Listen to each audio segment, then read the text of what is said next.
Fraine and Charlotte.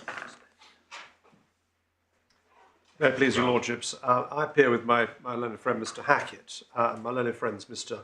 Walsh and Mr. Miller appear for the respondent. I think I'm right in saying that none of the counsel appearing before your lordships today appeared before the judge on the first appeal, although Mr. Hackett appeared before the deputy district judge at the first hearing.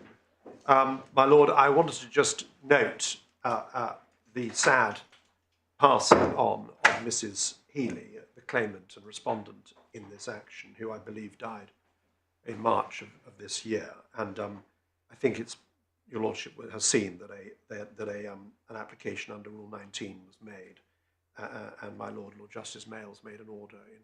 Yes, I did. We were sorry to hear about that. Yes, and I wanted to note that. But the more practically.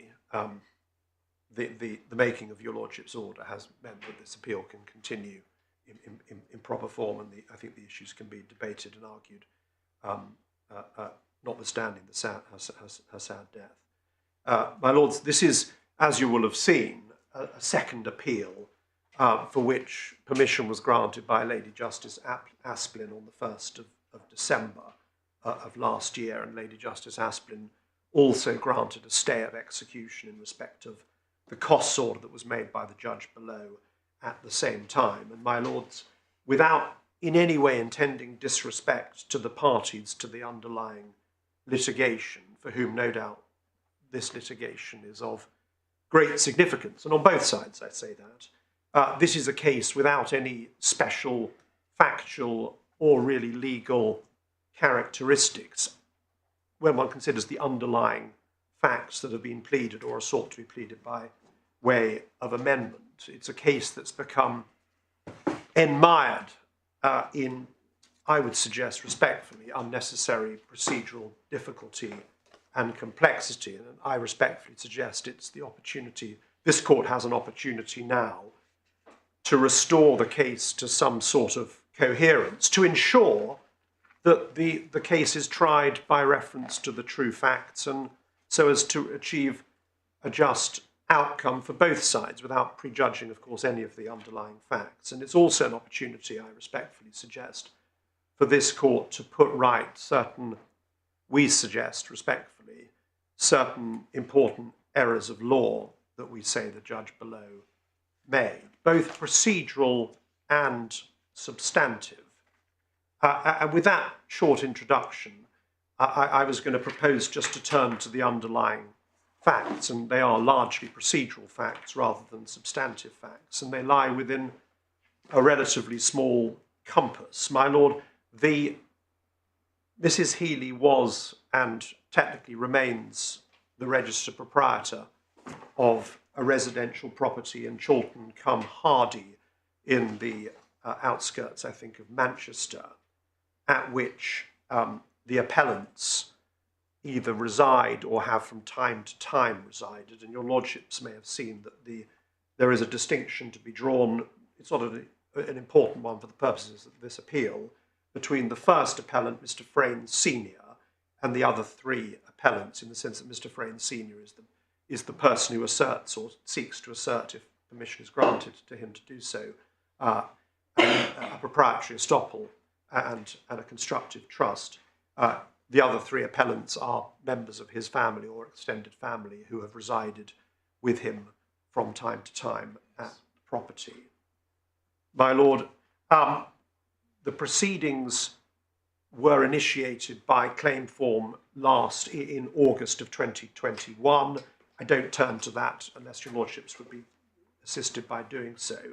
And they were brought by claim form in the county court for possession, and the particulars of claim, which your lordships may have cast a brief eye over, are short and to the point. They are at page 143 of the core bundle, and they are, I think, extend to no more than 2 pages, and none the worse for that, of course. And essentially, they are founded on the proposition that the defendants are trespassers on the property. They have been given, so far as necessary, proper notice to remove themselves and have not done so. And we see the two pages at page 143 and 144, and that the relief, the primary relief sought is possession, and there are claims for use and occupation compensation as well. Those proceedings, as I say, were brought in August of 2021 in the Manchester County Court. A defence was served in September, that is at page 145, and it includes a counterclaim. And I think it's been candidly admitted on this side of the court at various stages of this litigation that putting the matter as neutrally as possible, that it is a poor document. It is not the finest piece of pleading one has ever encountered. In fact, considerably less than that, I think I should candidly say. It starts off pretty badly when it says the defendant's defence issued under, this is the defendant's defence to the claims issued under Part 8 of the CPR, which of course they weren't issued under Part 8 of the CPR. And it continues in similar form, paragraph 2, in terms, I don't know what that means, in terms, the defendants are seeking adverse possession, which, as your lordships will understand, is a fairly meaningless proposition, an inapt proposition for reasons I'll come on to. Now, so I don't want to start saying things about this pleading which would be unmaintainable. I hope I'm going to take a realistic position before your lordships on this appeal. So that was the pleading, nonetheless, that was served on behalf of the defendants. And the evidence that has been put in, whether it excuses or not, I don't know, says that it was served under extreme pressure of time. And whoever pleaded it, and I don't think I should name his name, he was a member of the bar, he is a member of the bar, so I understand, didn't see fit to append his name to it, and is no longer instructed in any shape or form, I should say. And I should also say that Mr. Hackett, who sits behind me, had nothing to do with this pleading. Now, the matter then comes before District Judge Ear for a CMC. That is, I'm not going to take your lordships to it unless it would assist you. On the 21st of September, that's at supplemental bundle page 154, and the district judge at that stage gave directions for the further service of pleadings. He did one thing which I think my learned friends may place some form of reliance on or attach some sort of significance to, which is that he allowed a technical amendment or to one word in the pleading we've just been briefly looking at. So that the amendments propounded by Mr. Hackett, as I'll come on to, were technically re-amendments, but in a pretty narrow sense of the term, because the amendment that was initially made by the learned district judge in September 2021 was simply to convert a number from, I think, the number 10 to the number 15 or something like that. 5 to 15. Yes, it was a pretty, not the word trivial is wrong, but a pretty narrow amendment, and the district judge ordered further, or gave directions for further pleadings to be adduced, and also listed potentially another CMC, and that's paragraph 8 of his order, which is, as I say, supplemental bundle page 154. My lords, the next thing that happened was that the claimant served a reply and defence to counterclaim, and we find that at page 151 of the bundle. And it's a longish document. I don't propose myself to go through it, but I note at page 3, paragraph 3, page 152, that points are made as regards the plea in adverse possession. I use that phrase in a loose sense because it for reasons that will be probably obvious to your lordships already, but in any event I'll come on to. It was an inapt plea, as I entirely accept. Now, the reply and defence to counterclaim goes in October, and a rejoinder is served later in October, page 160. I don't propose to spend any time at all on that rejoinder because it really doesn't move matters on particularly. And anyway, I'm not sure whether... I think my permission might have been granted for it, but so be it. So that's where the pleadings lay. by the end of October 2021.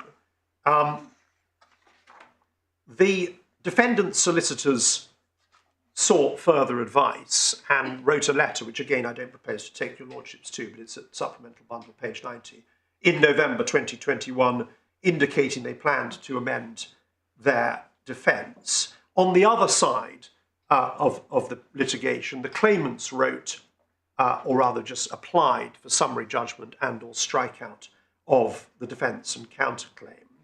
That was issued, I think, on the 3rd of December 2021, albeit for whatever reason it only came to the attention of my clients in early January 2022. I think it may have only been actually issued in January 2022 by the court, albeit it was prepared in early December. That application is in your lordship's bundle, supplemental bundle, page 102. I don't propose to take you to it at the moment. So that's where matters stood in early January 22. An intimation of an intention to amend had been made by the defendants, and on the other side, the claimants had issued an application to strike out or for summary judgment. Now, that prompted further action on the part of my clients at that stage, and they themselves issued their own application to amend the defence and counterclaim. They served in draft, for what it's worth, that document on, I think, the 21st of January, and then they issued their application on the 26th. The application is in the bundle, supplemental bundle, page 63. It's supported by Ms. White's witness statement. I don't think the witness statement really needs to be looked at. It maybe my learned friends wants to look at it, but for what it's worth, that witness statement is at page 66 of the supplemental bundle. And what it does do is, again, for what it's worth, explain that the original defence was served under pressure of time. My lords, I propose now to look at the draft amended defence and counterclaim, which is at page 164 of the core bundle. And my lords, this is when Mr. Hackett, my learned junior, emerges on the scene. And he, although his name, for whatever reason, is not attached to it, this is pleaded by him. And it is perhaps a recognition of some of the drawbacks to the original pleading. It is not an amendment in the sense of here's a bunch of strikings out and various underlinings. It is a replacement, or proposed replacement, I should say, to the original defence and counterclaim. And it is a short document, and none the worse for that. And it may be your lordships have had an opportunity to cast at least a brief eye over it. Yes, we have read that. Thank you so much, my lord. But in which case I can take this relatively shortly, which is that I suggest respectfully to your lordships that it is an entirely conventional document, and conventional in the sense of these courts are, and the courts below are obviously very well used to the type of allegations that are raised by way of this defence, and are very well used to defences of proprietary estoppel with the concomitant counterclaims and constructive trust arguments. And in essence, what is pleaded... Well, it's conventional in the sense that it tells a story which is then said to give rise to a proprietary estoppel defence, but it has an odd paragraph in it. Yes, well, I'm not going to shy away from that in any way. One wonders what quite it's doing there or what it adds. Well, it is... Let me run up to the wicket, if I may say so, in this way. Paragraph 6 pleads out a fact pattern, if I can use that phrase, which is not unknown to the English courts. And one sees that the law reports are replete, of course, with considerations of these type of facts and what the proper remedial response is to them. And if one goes to 6.2 at page 165, one sees the plea that two gentlemen, Mr. Maloney and Mr. Quinn, as agents, it is said, of the claimant, as a result of certain dealings between those two gentlemen and my first claimant, my first appellant client, Mr. Fraine Senior, had told Mr. Fraine Senior many years ago they had no further use of the property, and as a gesture of friendship, it was his to do with as he saw fit or as he wished once the existing tenancy had expired. And then we come to paragraph 6.3 and the plea of detrimental reliance and so on and so on. And then there's a bit of flesh on the bone for that detrimental reliance, paragraph 7, or a bit more flesh. Paragraph 8, the word which excited the concerns of the judge below, the word licensee, is used at paragraph 8, page 167. And then over the page, again, we come to paragraph 13. Now, that uses the phrase adverse possession. And I believe, having looked at this document a few times, that that's the only use of that word, or that phrase, I should say, in the pleading as a whole. Essentially, what is being said at paragraph 13, I respectfully suggest, is that it is signalling to the claimant, whether as a matter of strict necessity for the purposes of complying with CPR Part 16 is a different matter, but one is not necessarily to be totally fixated on strict necessity, and pleadings often say things that may not be strictly necessary under Part 16, but seek to convey information in an innocuous and helpful way, which, if one was to apply a strict necessity test, one would be no doubt striking out pleadings and paragraphs of pleadings in every case one comes across. But paragraph 13, it telegraphs or signals or communicates to the claimant, and so far as it's of any value to the court itself, that what the defendant's intention is, or anticipation, I should say, rather than intention, because that's the verb used in the penultimate line of the paragraph. In the event, essentially, the defendants are saying that we succeed on this defence and counterclaim, then we anticipate making an application under Schedule 6 of the Land Registration Act. Now, my suggestion and respectful suggestion to your lordships is that it is patently obvious from reading the pleading as a whole that paragraph 13 in no shape or form seeks to smuggle in or raise a formal defence to the claim, which one might use in the loosest sense, the rubric adverse possession. It merely says, if we succeed on the actual defences that we have pleaded, or we hope to be entitled to plead, assuming the court gives us permission, then we intend, or we may intend, or we anticipate at some future date making this application.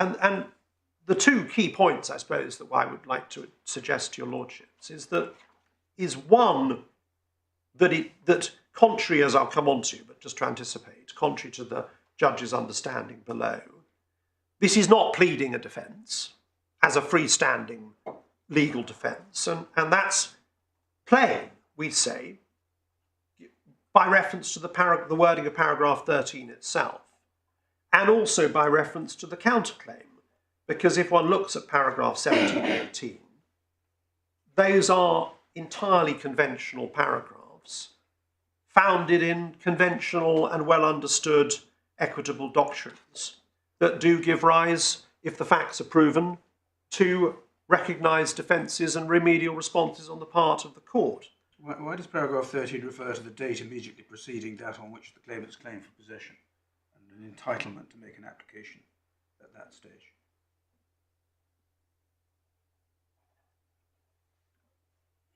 I mean, Line 2, yes, I'm looking at that, my lord, sorry. The way it struck me, and you know much more about these things than I do, is that this was being put forward, albeit, as I presently think mistakenly, as a Section 98 defence, because that tracks the language of Section 98, but of course Section 98 only applies to 5.4 and neighbouring land. But otherwise, I can't see what that language is doing in there. an entitlement to bring it on the date Well, immediately preceding that on which the claimant's claim for possession was brought. I mean, these may be otiose words, and if I may say so, my lord is entirely right. Section 98 has literally no application to this case whatsoever. And the reason it has no application to this case whatsoever is because my lord has it in one. On its face, it says that the one exception, well, just if I can just take 2 steps back, what is absolutely clear, and maybe I'm saying something to the court what it already knows very, very well.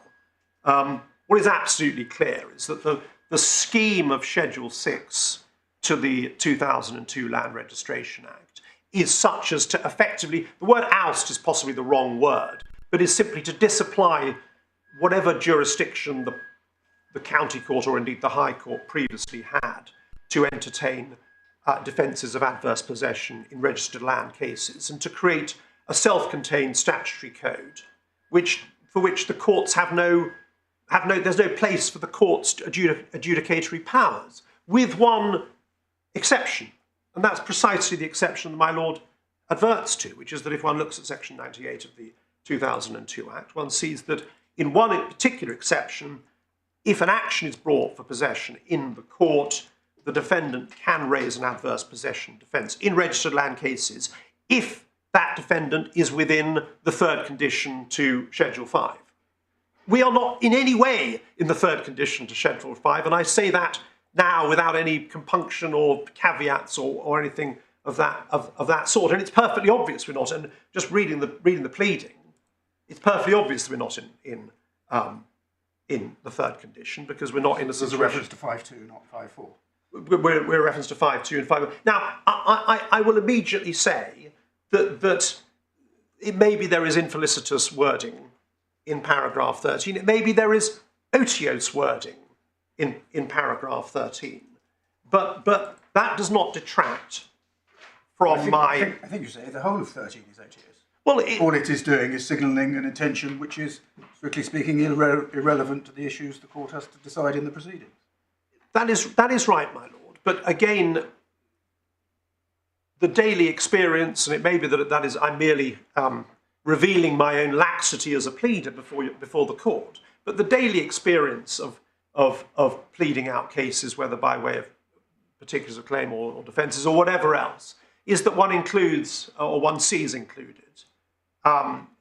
paragraphs which may not be said to be, in the strictest sense, necessary to the rebuttal of the plea of the particulars of claim, or the traversing of the particulars of claim, but one puts them in for whatever reason, and to assist in communicating to the parties one's future intentions or what have you. They may not be strictly necessary to traverse the particulars, as I say. But again, one I'm not sure the court should be applying, unless there is something being pleaded which is obviously demurrable.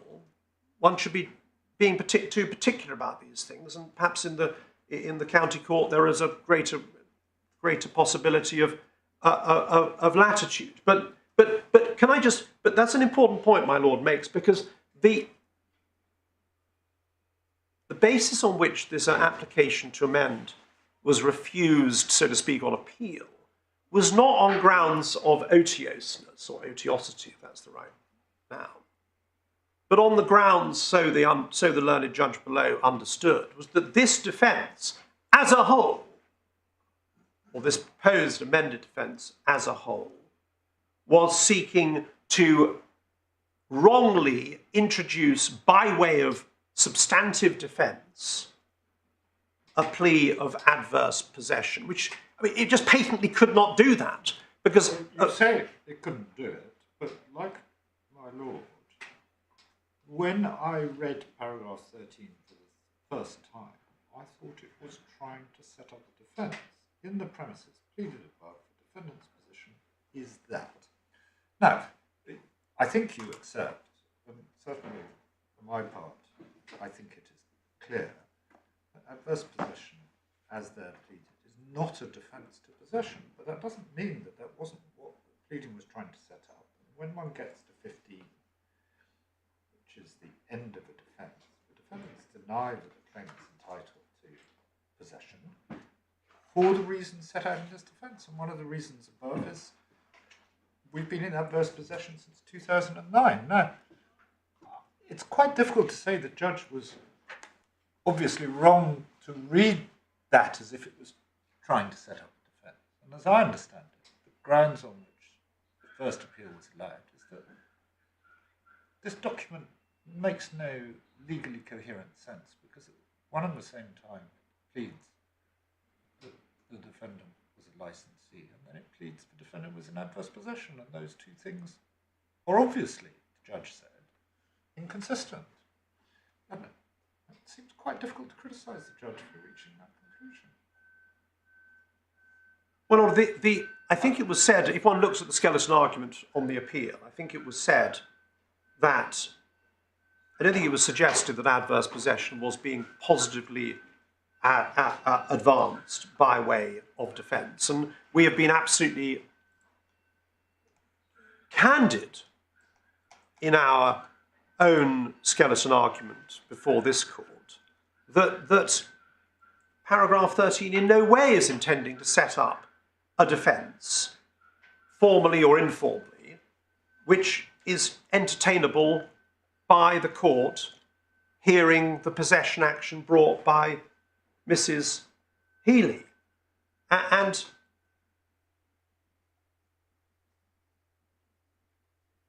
do you say that that was clear before the judge?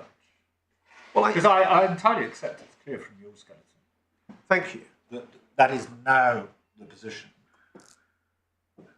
I mean, But it's not obvious to me from a transcript of the hearing before the judge that that was ever clearly articulated to the judge. If one goes to the skeleton argument that was served before, that was served for the appeal, and I think they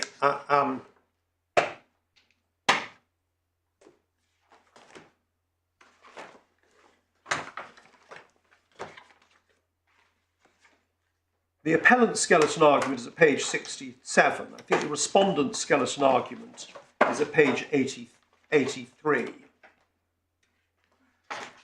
And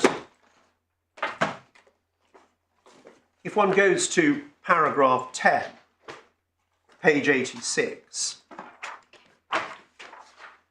what was said below, the simple reason.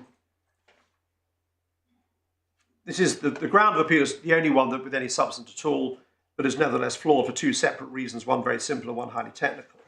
The simple reason is the respondent's case does not depend on the argument that the first respondent has acquired rights from adverse possession. It is an alternative argument available, namely that the first respondent has acquired an equitable interest in the property by way of his expenditure on it.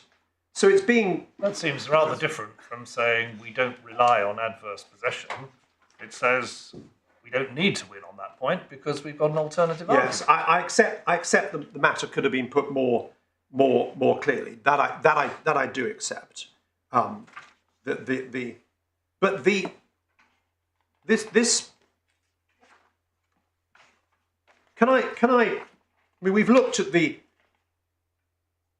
We've looked at the pleading, and your lordships have obviously studied it carefully, and I'm grateful for that. And I have made it clear, and we've made it clear from the very minute that I have anything to do with this case, that paragraph 13 in no shape or form seeks to, and putting aside the constituent elements of adverse possession in a registered land case, putting that point entirely to one side, the primary point is that paragraph 13 in no shape or form seeks to set up a defence to this claim in possession. And the reason for that is a very simple one, which I've possibly already made some comments on, which is that anyone spending half a second or half a minute reading Schedule 6 to the Land Registration Act 2002 will see that there's just no possibility of the courts entertaining or considering questions of adverse possession other than in the special circumstances adverted to by my Lord Justice Popplewell. That was exactly the claimant's response response in their reply to the original pleading, which did plead a defence of adverse possession. And wrongly so, I accept. And so the claimants in their reply say that this is misconceived, there's no jurisdiction to entertain this, it's not a defence anyway. And the response, instead of saying, oh, we're terribly sorry, adverse possession has got nothing to do with this case, it's a pure estoppel case, is to plead an estoppel case, but at the same time to maintain a plea that the defendant's acquired title by adverse possession is going to go off to the land registry. And I'm not, speaking for myself, surprised if that was thought to be somewhat confusing. Yes. Well, can we What you're really saying is that paragraph 13 is not needed and shouldn't really be there. Well, and of course that is part of the gravamen of my argument on this appeal. Let me.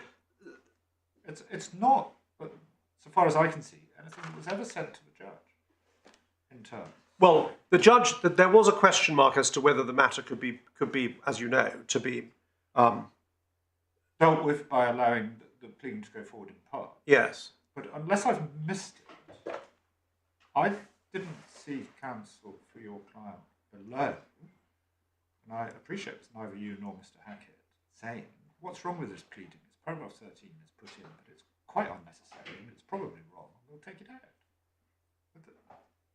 The judge was certainly under the impression that in order to solve the problem, it would be necessary to go through the pleading in quite a lot of detail and tinker with it here and there. Well, and not surprisingly, she was not prepared to do that. Well, so it might be quite important to see if it was actually said to her.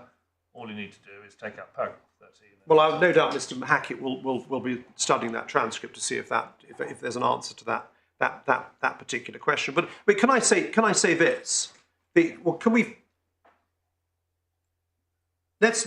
I answer your lordship's question by just going to the judgment itself and seeing how the judge dealt with that, and the I don't want to take you out of your course or stop you from developing the points in the order you want to develop them in, but I was just querying your submission, your statement that paragraph 13 could be seen to be not seeking to set up a defence at all, because, as my lord said when one reads it, it reads as if it's trying to set up a defence, which is incoherent.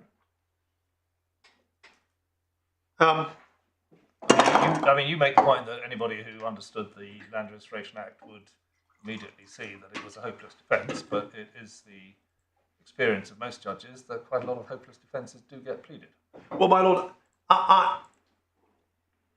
I'm saying that when I came across this case last summer, I was asked to assist at relatively short notice, and looked at the pleading and the amended defence. That is, and it not that there's a purely anecdotal and subjective position, of course, but it struck me as perfectly obvious that paragraph 13 did not seek in terms to plead an adverse possession defence. It was perhaps it could be said to be OTO. So I understood. I quite see that.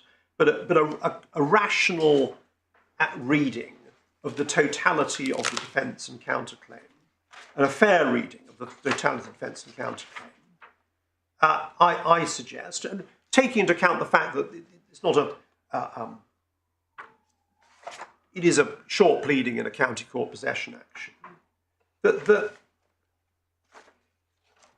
and taking into account the fact that the counterclaim in terms says nothing about adverse possession as being a basis for seeking relief in the county court. And paragraph 17 and 18, page 168, in terms says the bases on which we are going to seek relief are proprietary estoppel and constructive trust. And in terms says, back to paragraph 13, that insofar as the defendant's position on estoppel is vindicated in this claim, the first defendant anticipates making an application, and of course that application is to the land registrar. It's not to the court. It's to the land registrar. And reading that pleading with the knowledge of the schema of the Land Registration Act is just I mean, it's just nonsensical to think, I would respectfully say, that some kind of adverse possession defence, unknown to the English law since 2002, is being advanced. Now, well, the way that it was dealt with in argument by Mr. Lewis below, we may need to look at this a bit more carefully, but one of the threads which I think fed into the discussion after the judgment about what amendments might need to be made was that there were alternative cases, one being of a licensee and the alternative being of adverse possession. And speaking for myself, I can see, at least in theory, how, although this isn't what paragraph 8 says, one might be able to put a proprietary estoppel on alternative bases. The one which is pleaded is that what Mr. Mahoney said was as agent and authorised, so it's a promissory estoppel or estoppel by representation. yes. The other might have been, although not at the moment pleaded in paragraph 8, that even if they didn't have any authority from Mrs. Healy, nevertheless she acquiesced and stood by, and it's a classic estoppel by acquiescence. Crabbe and Arran Council, just to name one of the famous cases. Now the second of those would, or at least might be, or involve adverse possession, might it not? Well, And that seemed yes, to be, so far as I could see, at least one aspect of what Mr. Lewis was seeking to address the judge on below. He undoubtedly tried to. The judge was very exercised by the plea of licence or licenseeship at paragraph 8, but in contrast to the plea at paragraph 13, and said it created a fundamental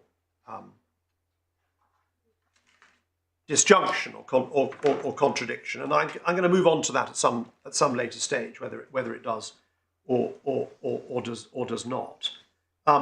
I say it doesn't create a contradiction because paragraph 13 doesn't serve any function within the pleading to actually advance positive cases, but a positive defence. But I've already made that submission.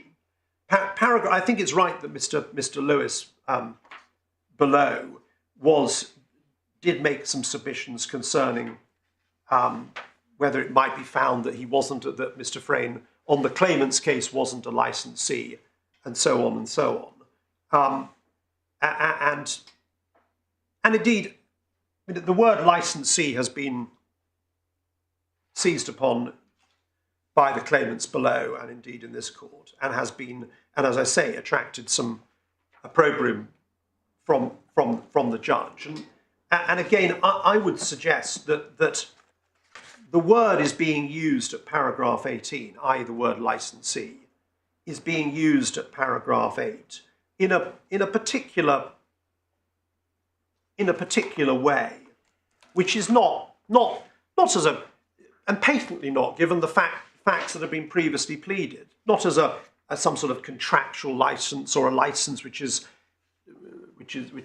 liable to be terminated on notice or even not on notice at some point in the future. It's being used in a looser sense. There's just, as in so many proprietary estoppel cases, it's being used in the sense of the paper owner or the agents of the paper owner says to Mr. Fraine Senior many years ago, because of all the things that you've done or what have you, you can treat it as yours. Now that's not a license in the strict sense or the commonly understood sense. And so the pleading of adverse possession is unnecessary in OTAs. It is. And the pleading of license is wrong. Well, it's not surprising in those circumstances that the judge thought the pleading wasn't entirely satisfactory. But it's not your pleading, Mr. Grant. No, I'm not treating it as a personal. No, I'm just the advocate making my case as and to assist your lordship. It does it does have, I mean, putting paragraph 8 and 13 together does have difficulties with it, doesn't it? Yes, but that question proceeds on the basis that it is proper and appropriate to put paragraph 8 and 13 together. Because it's only appropriate to put paragraph 8 and 13 together if paragraph 13 is advancing a positive case by way of defence in the county court proceedings. And that's not what it's doing. And I've made that submission. Yes, I understand. And it can't do that because the Land Registration Act says it can't do that. So, it's a somewhat perverse reading to say, well, because an OTO's plea is in there, we all know that the Land Registration Act prevents an adverse possession defence, except in the very narrow circumstances we're a million miles from, as my Lord Justice Popplewell rightly pointed out.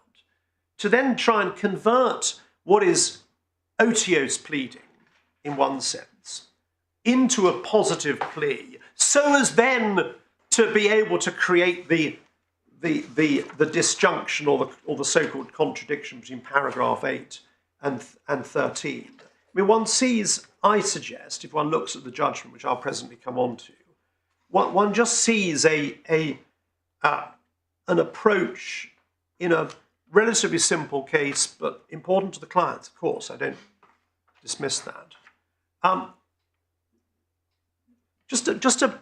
An approach which is not seeking to actually move this case on so that it can be tried on the facts and whatever the just outcome might be can be achieved. It is an approach. Let me make those submissions by reference to the judgment itself, where I hope I can make them with greater force. And my lords, the judgment is at page 60. Can I, just before you do that, picking up my Lord's point, do you need, in order for your estoppel claim to succeed, or your constructive trust claim to succeed, do you need paragraph 8? Do you need a license? A plea of a license? Does it make any difference? It doesn't. What I think paragraph 8 is intending to convey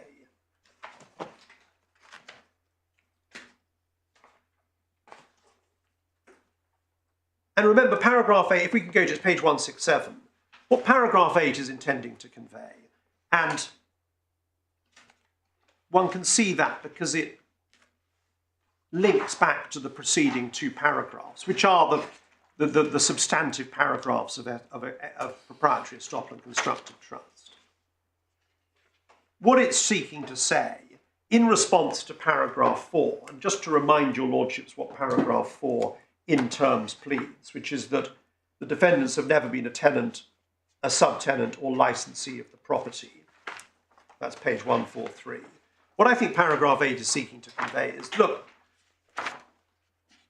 what is being suggested by the claimant is that Mr. Fraine and his various of his family members have just sort of moved in a kind of entirely as squatters, ab initio, in the sort of strict sense of, or rather the Pure trespassers. Pure trespassers, and that's just not right.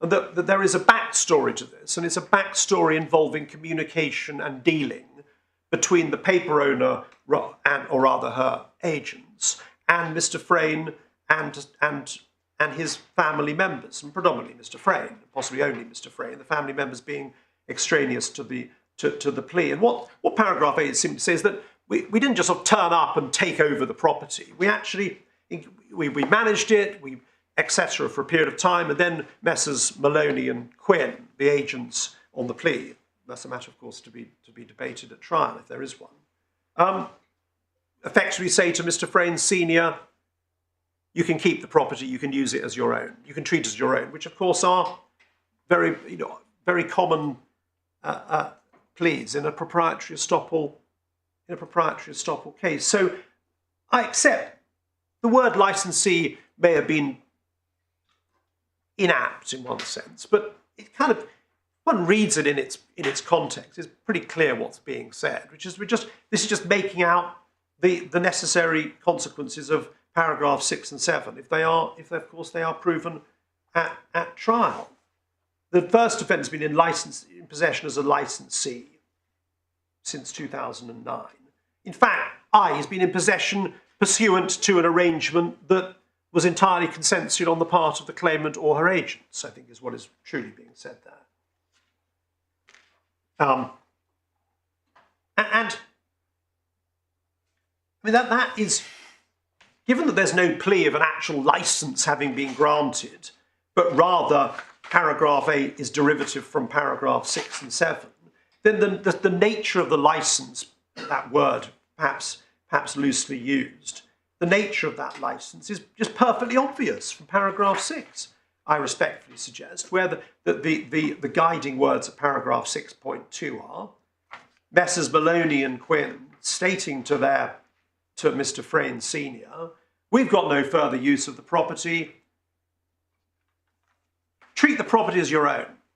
Do with it as you will once the existing tenancy has expired. And the word license at paragraph 8 is not intended to mean anything more or less than encapsulating what is pleaded at paragraph 6, I respectfully say. Is there a... Yes, there is a plea of authority at 6.1, isn't there? Yes. If we go now, if it's convenient moment, if we go now to the judgment itself, page 60, my lords, of the core bundle. This is the learned judge's judgment. Paragraph 4, she describes the original defence and counterclaim.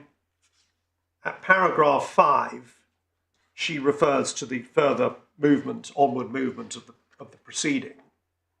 She refers to a further amendment at line 1 of paragraph 5 to alter a typographical error. I think that's technically wrong. I think there was a first amendment before the learned district judge to alter the typographical error, and therefore these were, strictly speaking, but in a pretty narrow sense of the term, the pleading we've been looking at, the amended pleading, was a re-amendment, albeit in substantive form an amendment or a proposed amendment. That's paragraph 5. Paragraph 6, the re-amended defence and counterclaim for which permission was given, that's permission given by the learned deputy district judge against whose order the appeal had been made, continues to plead adverse possession, but does so in on a significantly different basis to the original, and then refers to the contrasts from the original pleading.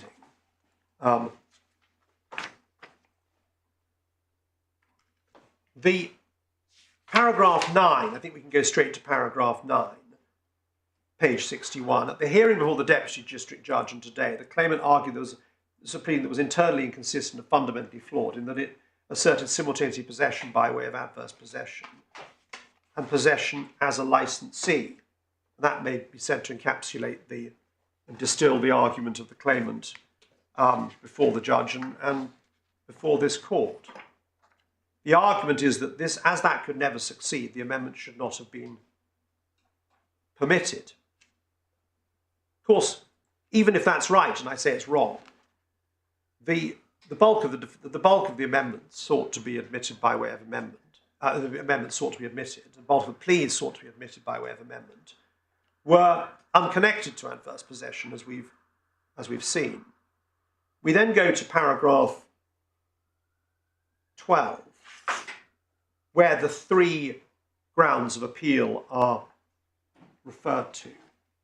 First, on the basis that the deputy district judge was wrong in permitting a pleading which advanced a case of adverse possession, which was internally inconsistent and unsustainable. Next, secondly, wrong in the exercise of discretion to grant the amendment given the inconsistencies and omissions from the pleading, which Mr. Friar Spedding identified. And we've heard nothing more about that. And indeed, the judge doesn't deal with it in her judgment, and there's no respondent's notice. Or thirdly, that he didn't give adequate reasons for his decisions. And again, the judge doesn't, for reasons we'll come on to, deal with that point. And again, there's no respondent's notice on that. So really, the judgment below, and this appeal is concerned with the first ground of appeal of the appellant before the judge below, which we can see as it's stated in the first 3 lines of paragraph 12. Paragraph 13, then, I'll deal with the first ground first, and then we see the claimant's submissions are recited, or part of those submissions are recited, and one sees the statement of trite law about possession as a licensee. One cannot at the same time acquire adverse possession. I'm going to come on to that at a later stage of my submissions. Para 14, this pleading, and this is paragraph 8, clearly avers that the first defendant has been in possession as a licensee since 2009. At the same time, it avers he's been in possession, adverse possession, since 2009. This is the supposed contradiction. And to possibly foreshadow a submission I'll make, and to pick up a submission I've already made, if one looks at paragraph 8, the nature of the licenseship, if that's the right word, is, I suggest, obvious from the preceding paragraphs, and it's not a licenseeship in any sense of a contractual license or a license terminable on notice. It makes no sense to call it that, because that would contradict paragraph 6 and 7. The whole basis of this appeal to the judge, as described in paragraph 12, is that the defendant wanted to have a pleading which, quote, advanced a case of adverse possession. And the judge then goes through the arguments about that, but is never told, so far as one can see, actually we're not advancing a case of adverse possession. It's just an OTO signal which we've run up the flagpole and can take down again. Rather, she deals with arguments which are calculated to show that you can be in possession with consent, but also in adverse possession, and that there are reasons why that might be so. And then the argument is that, well, it might depend on different findings about agency. Nowhere does your predecessor put right the judge's misconception, as you say, about what this pleading was actually doing. And sorry, just to add to that before you answer, paragraph 14 refers to the argument which was advanced below, which was that they can be seen as alternatives. And the judge says there's no way in which the document can be read so to suggest they're meant as alternative positions, reflecting the fact that Mr. Lewis argued below that it was still maintained that, at least as an alternative, there was adverse possession.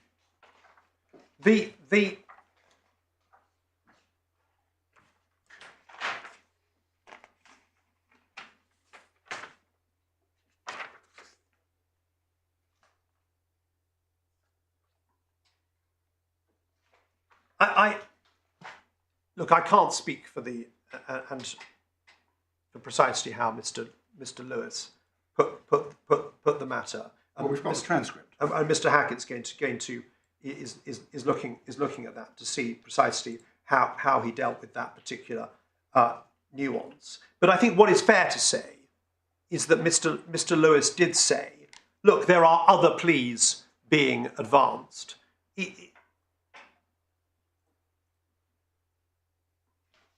Additional to or separate from adverse possession.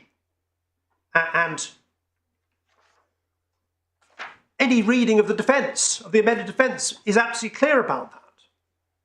And I'm going to come on to develop a submission on which is we've spent some time on in our skeleton argument, that it's just not a proper exercise of the jurisdiction, the amendment jurisdiction.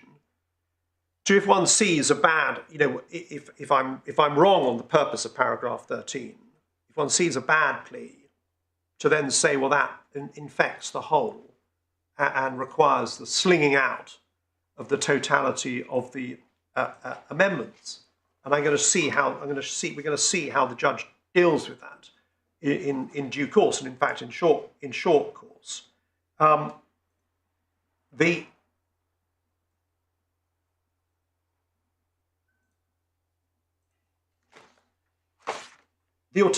think paragraph 14, by the way, of the bottom of page 61, there is no way in which the document can be read so as to suggest that they are meant as alternative positions. That is, I understand it, the judge's response to looking at paragraphs 8 and 13 together. That's how I read it. Yes.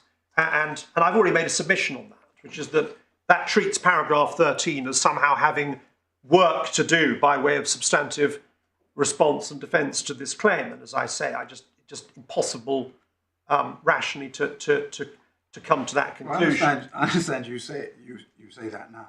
But what Mr. Lewis was saying to the judge was that is a separate and alternative basis, because if, I think the way he put it was, if the claimants are right, that this was entirely without the owner's permission, and the defendants have traversed that is a possible conclusion, and that could still give rise to an estoppel based on acquiescence. Yes. If we go back, that's what the judge was addressing there. That is addressing an argument which seeks to maintain paragraph 13 as a relevant and important defence. If we go back to page 62, we go on to page 62, paragraph 15 then refers to the Land Registration Act and sets out Schedule 6. So the court's well aware of the provisions of the LRA 2002, and therefore is well aware that there is just no place for court adjudication in respect of adverse possession, other than in the very narrow circumstance we've discussed, which is not this case and has never been suggested to be this case, i.e. section 98. So the court, but it was suggested to the judge that it was this case, because what Mr. Lewis submitted to the judge was, you can treat these as alternatives because this might be a case of adverse possession if what the claimant establishes, what the claimant avers, and the court might accept, namely that she herself had never given any permission. Nevertheless, that could give rise to an estoppel, and that would be adverse possession. And that was the argument that the judge was having to address. But that presumes that paragraph 13 in terms says adverse possession will be something we might take up in the future before the land registrar. Now, look, it may be that Mr. Lewis did not make his position very clear. I think what my lord is saying is that Mr. Lewis did make his position clear. It's not the position that you say he should have been. Yes. Okay. I mean, there's no doubt that the judge thought that 3 defences were being advanced in the pleading.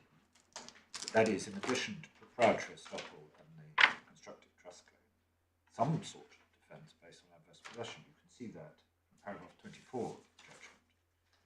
There were, of course, 3 different potential defences, of which this was but one, and that's the adverse possession one. But I don't think there's any doubt that's how the judge saw it. And certainly for my part, I don't think there's really much doubt that that's what she was being asked to see it as, because my lord says the gravamen of Mr. Lewis's submission was the mere fact we've said that Mr. Fraine was a licensee may not be inconsistent with saying he was in adverse possession, because the license came from the claimant's brother, and the claimant herself says she didn't give any authority to the brother. Now, why Mr. Lewis thought that would help your client at all. I don't understand. No. That's undoubtedly what he was saying. And if it helps Mr. Hackett, it's the paragraph in the supplementary bundle, pages 35 and 36, which appear to me to be where Mr. Lewis is making that. It does make it very, very clear, I think.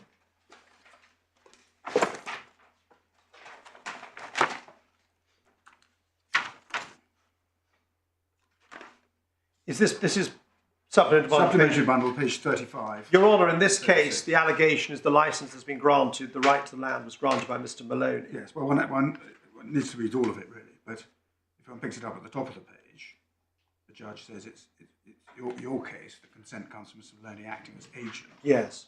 And then he says, we know not whether Mr. Maloney was acting within his authority, and points to the claimant's pleaded case that they weren't licensees. The judge says, but you deny that. You have a positive case, Mr. Maloney is the agent. And then Mr. Lewis says, well, we've put the claimant to proof of that. And then, as you say, if one goes down to the passage in the, which starts, Your Honour, the licence which is said to have been granted in this case is not from the title owner.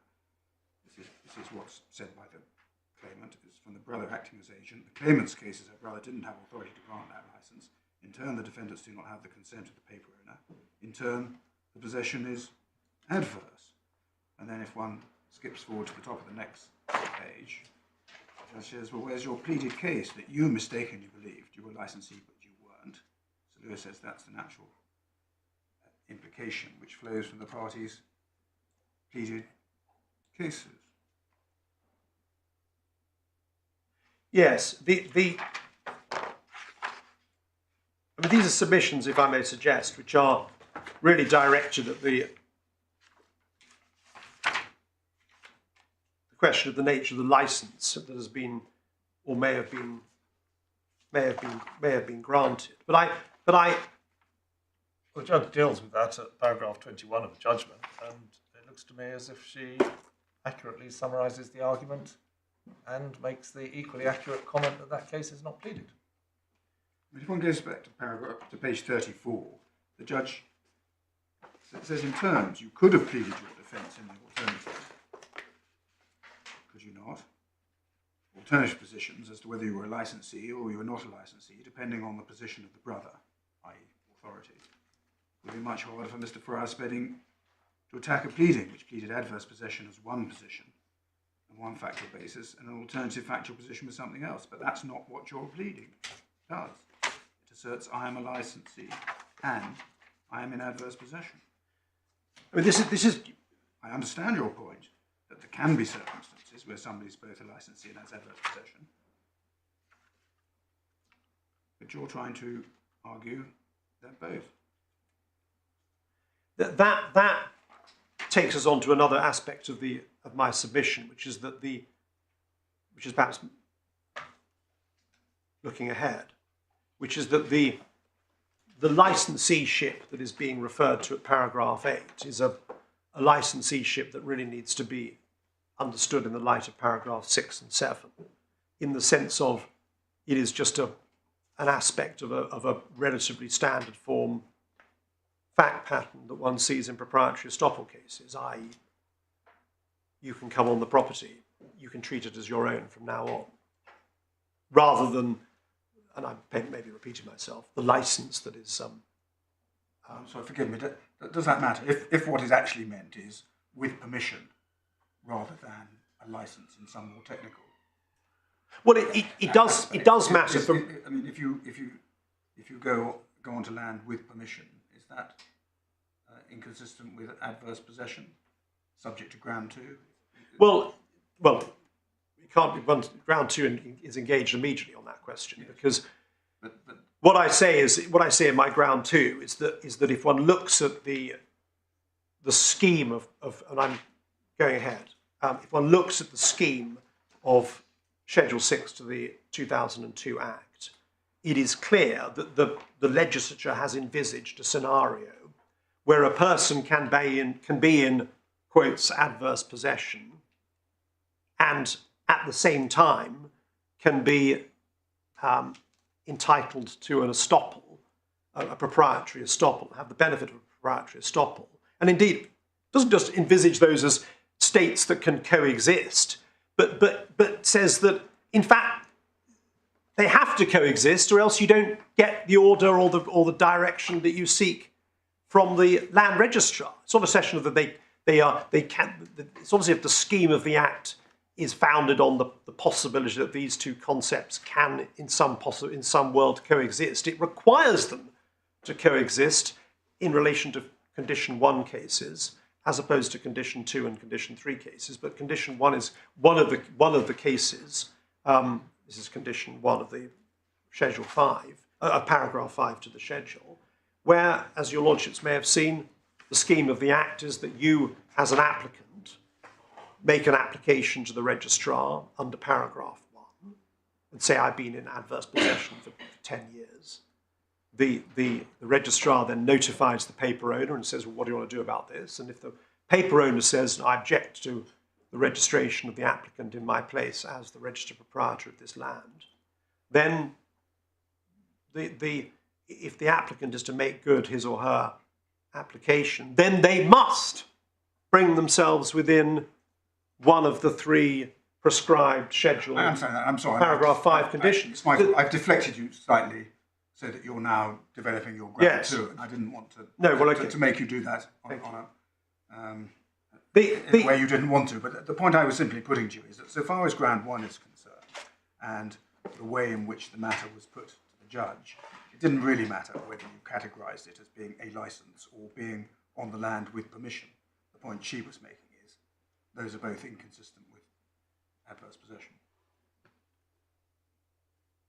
Well, I'm answering by saying that it's a slightly academic question, because given that I've accepted, I'm not saying it's a wrong question, you're asking it in the context of this case, I understand that. So, but it's a slightly academic question in the sense that there's simply no possibility of any court ever, of a county court or even a high court, ever entertaining an adverse possession plea, given the strict terms of Schedule 6.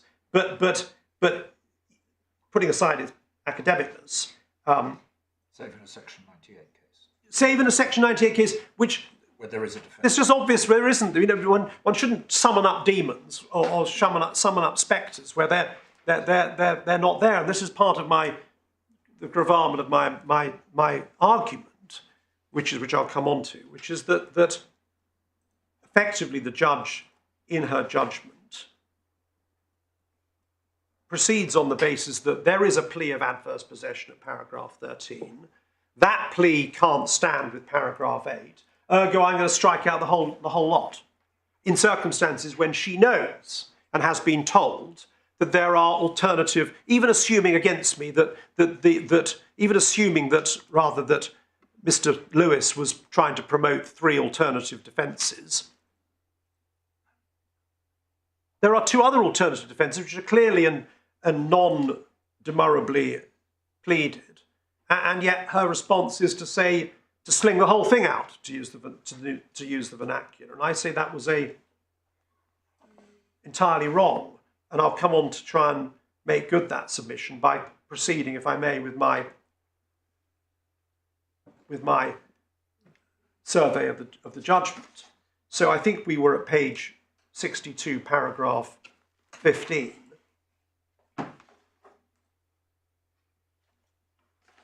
Where she refers to the schedule. And it's not as if everyone proceeded on the basis that before the judge, and therefore the judge proceeded as well, on the basis that, oh, well, you can have an adverse possession defence. It's perfectly proper to have one in a county court case or a high court case, and the only issue here is there's this odd disparity between paragraph 8 and paragraph 13. Everyone, it was just obvious, given that the schedule was before the judge, that it's just not possible. And therefore, to read paragraph 13, and this is a further point, to read paragraph 13 as advancing a defence of adverse possession in circumstances where the law, without possibility of argument, says that's not, simply you can't have that. And in circumstances where paragraph 13 itself says, this is what we anticipate doing if we vindicate our estoppel plea. And that's the last sentence of paragraph 13. We anticipate making an application within the adverse possession rules of Schedule 6 if we win the estoppel plea, not if we win the adverse possession plea. And the reason for that is obvious, because there is no possibility of the court entertaining an adverse possession plea because of the wording of the 2002 Act. So one's got to read this defence, in my respectful submission, with a degree of common sense and with a degree of legal understanding, which one assumes the parties and the judge had. I mean, where the defence in terms says this is what we anticipate doing in the event that we win on estoppel, suggests pretty strongly, I would say, that we don't propose to say that we should win on adverse possession.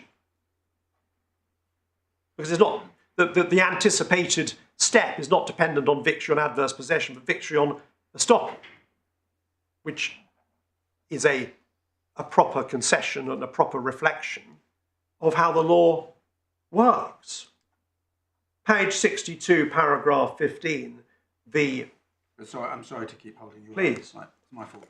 But if on the basis currently pleaded in paragraph 8, you were to succeed on the estoppel, namely essentially oral gift with the authority of the owner, with detrimental reliance, and the court were to make the declarations that you seek in the counterclaim, yes, that as a matter of discretion the relief ought to be that title is transferred, would that then be something that you would take to the registrar and say, here's a court declaration, now please transfer title? Or would you still have to bring yourself within one of the three conditions? So would you still have to say, well, we can only do that if our proprietary estoppel was based on adverse possession? Well, that's a very good question, if I may respectfully say, because in reality, this only goes to show the otiosness, really, of paragraph 13. In reality, the way the law works is that if you... I mean, sorry, let me answer that question in a different way. If one looks at Schedule 6, in fact, adverse possession gives you nothing more in addition. There's no further work that adverse possession can do for you as an occupant. And all that Schedule 6 does is to allow an easier route to registration of you as the applicant, as the new registered proprietor, via the mechanism created by the Act, than having to go to the county court or the High Court and having a full action. So it's designed to streamline things if you are in adverse possession for 10 years. But what it's not designed to do is to somehow take away your rights under the general law to proprietary estoppel. There's no law that says that in order to be entitled to an equity under the doctrines of constructive trust or proprietary estoppel, you've had to have been in possession or adverse possession for 10 years, and that's just what the Act says. So in fact, and I have to, I mean, this does go to the fact that paragraph 13 is even more otiose. That if you, that's what I was getting. Well, it's not only otiose in the sense that you don't need to say what you intend to do later, but in fact, the premise, namely that we establish the proprietary estoppel that we're claiming in this action, wouldn't entitle you to do that anyway. Well, the premise would entitle you simply to go to the land registrar, and I think it's scheduled. Mr. Hackett will remind me of the schedule. I think there's another provision within the Land Registration Act which says that there is one of the powers of the registrar to alter the register is in order to effect a court order. Yes. So what would happen? That's what I'd expect. And you're quite right, my lord, with respect. What would happen in this case, if it was permitted to go to trial, is that Mr. Fraine would put in his witness evidence, and Mrs. Healy's representatives would put in their evidence, and there'd be disclosure, such as it might be. There would be a trial, and if Mr. Fraine made good his case, if it's permitted to go forward, of course, and if the court took the view that the proper remedial response to the equity established, assuming the equity was established or the estoppel was established, was indeed that Mr. Fraine should be declared the owner of the property. That's the only way to make good the estoppel. And of course, your lordships as a whole will be well aware that there are thousands of paragraphs and pages of judicial learning devoted. The Supreme Court has very recently told us in Guest and Guest. Yes. Yes. Well, there are. I'm not seeking to trespass on that learning in any way. Your point is that if the way in which the equity, once it's been established, if it is established, is to be given effect to, is a declaration that the entire beneficial interest is with Mr. Fraine. That's all you need. You can then go to the land registry and get yourself registered as proprietor. Absolutely. You don't. Picking up my Lord's point, paragraph 13 is doubly odious. It's odious because you don't need to say what you're going to do, but it's also odious because you don't need to establish adverse possession or make an application under paragraph 5.2 of Schedule 6 or any of that. So saying that that's what you anticipate doing is doubly misleading. Well, that it's not merely odious, but it's wrong, because if you establish the proprietary estoppel which you've pleaded in paragraph 8, that won't be the route by which you go to the registrar. Or, I mean, theoretically, you could if you wanted to create a rod for your own back. No, you couldn't, because if paragraph 8 is right, it's not an adverse possession case. Well, so that wouldn't be an alternative basis on which you would go to the registrar with your court judgment. You'd have to go under the paragraph that says the registrar will give effect to court judgment. Well, let me answer that question in two ways, if I may.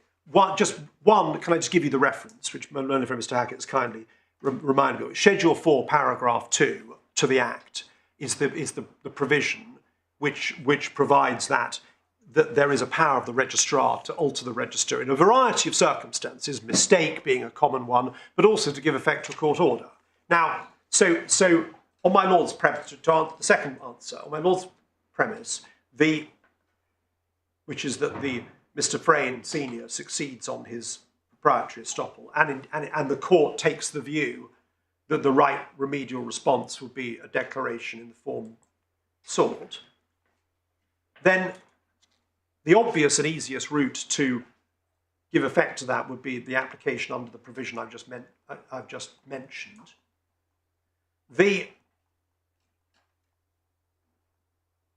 All that the defendant is saying at paragraph 13 is that he anticipates making such an application. He's not saying whether it will succeed or not, or the precise basis on which he'd make it, or the precise facts he would allege. But he is saying it's a 5-2 case, which depends on adverse possession, and that would be wrong on the case as pleaded. Well, not so. This takes me into ground two, because your Lordship's question proceeds on the basis that it is impossible to bring yourself within Schedule 6 Right, I understand you. to the Act. No, I understand. And that's it's subject to grant. Can I defer my answer to that question then?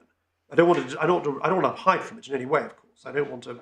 I'm very, very anxious to address the court on it. No, I understand that. Would you mind if I go back to to finish my consideration of the judgment, page 62, court. Yes, it's my fault. Apologies. Not at all. Not at all. No. So,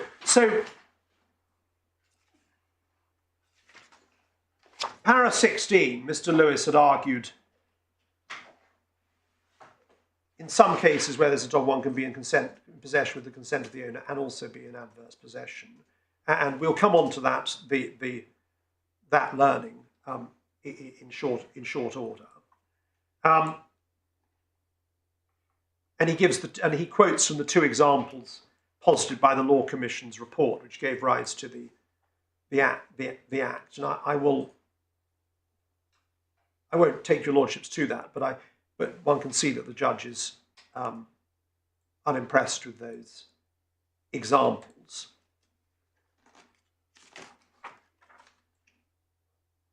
The first example being sort of classic case, I suppose, of proprietary estoppel of the person who goes on upon another's land and builds upon it, and that owner acquiesces in it. And the judge is not impressed by that on the basis it doesn't bear any relation to the facts pleaded. And the second example, which we'll look at in due course, is the informal sale of land example, where the buyer pays the money, goes into possession, but for whatever reason the contract is not binding. For instance, because it doesn't comply with Section 2 of the 1989 Act, I suppose. And that's quite different from the position of the licensee, says the learned judge. And the reason she says that is because the granting of the license plainly connotes them both agreeing that the owner still has an interest in land, and that's one of the grounds, or perhaps the main ground of distinction between the example given by the Law Commission and what she conceives to be the case by way of proposed amendment before her. And I just pause there. I mean, the last sentence I suggest at paragraph 17 really does involve a misreading, and an obvious misreading with respect of the draft defence. Because it's quite plain that there's no suggestion that when Maloney and Messrs. Maloney and Quinn say, assuming they did say, this is of course this is to be tried out, it is to be tried out, to Mr. Fraine Senior, it's all yours, and he then, and under the language of the pleading, ergo a license. I mean, that's using the word license, and I've said this before, and I won't belabor the point, in a particular and obvious way, and it's not using the word license in the way that the learned judge below suggests, as plainly connoting that the owner still has an interest in the land. That's just obviously not what the pleading was seeking to say, I respectfully suggest. The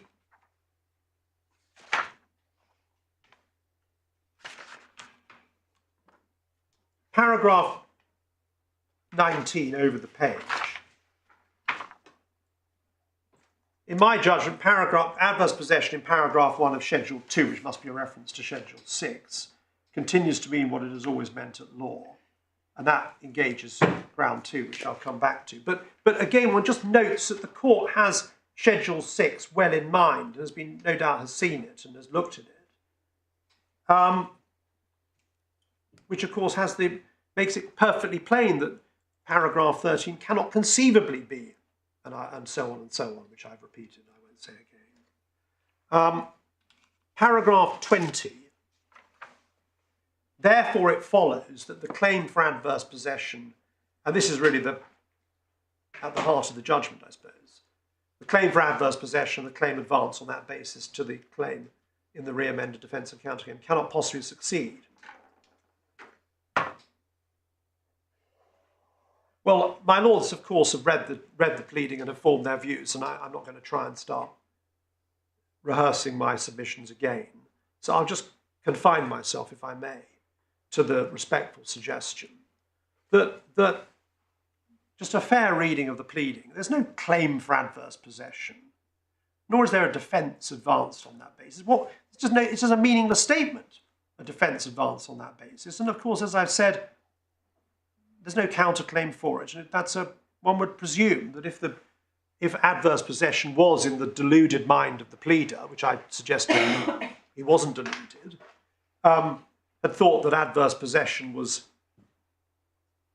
capably pleaded in the county court or the high court, then he would have followed through on that delusional attitude by pleading some sort of counterclaim, which he doesn't do. And of course, and again, I suggest with the greatest respect that the pleader recognises that adverse possession had no business at the county courts, because he says, in the event that the plea of estoppel is made good, then we anticipate doing etc., etc., etc. And I've made that submission, I won't repeat it again.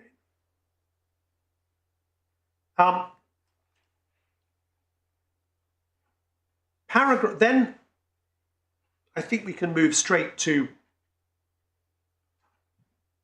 paragraph 23. Mr. Lewis is not the person who pleaded this document, but that really is not the point in this appeal. The point is that permission has been given for a pleading, that's by the learned deputy district judge, to be filed, which advances a wholly misconceived point of law. And my judgment is wrong as a matter of law, and is certainly wrong, plainly wrong, in terms of the exercise of discretion to permit an amendment to a pleading, to allow it to plead a cause of action or an offence, which must, as a matter of law, fail.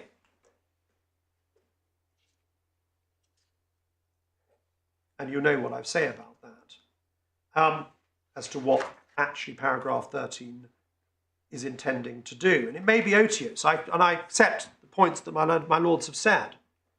But what we're here dealing with, in reality, is if the learned judge below had said, well, I'm just going to strike out paragraph 13, then there plainly would be no appeal before your lordships.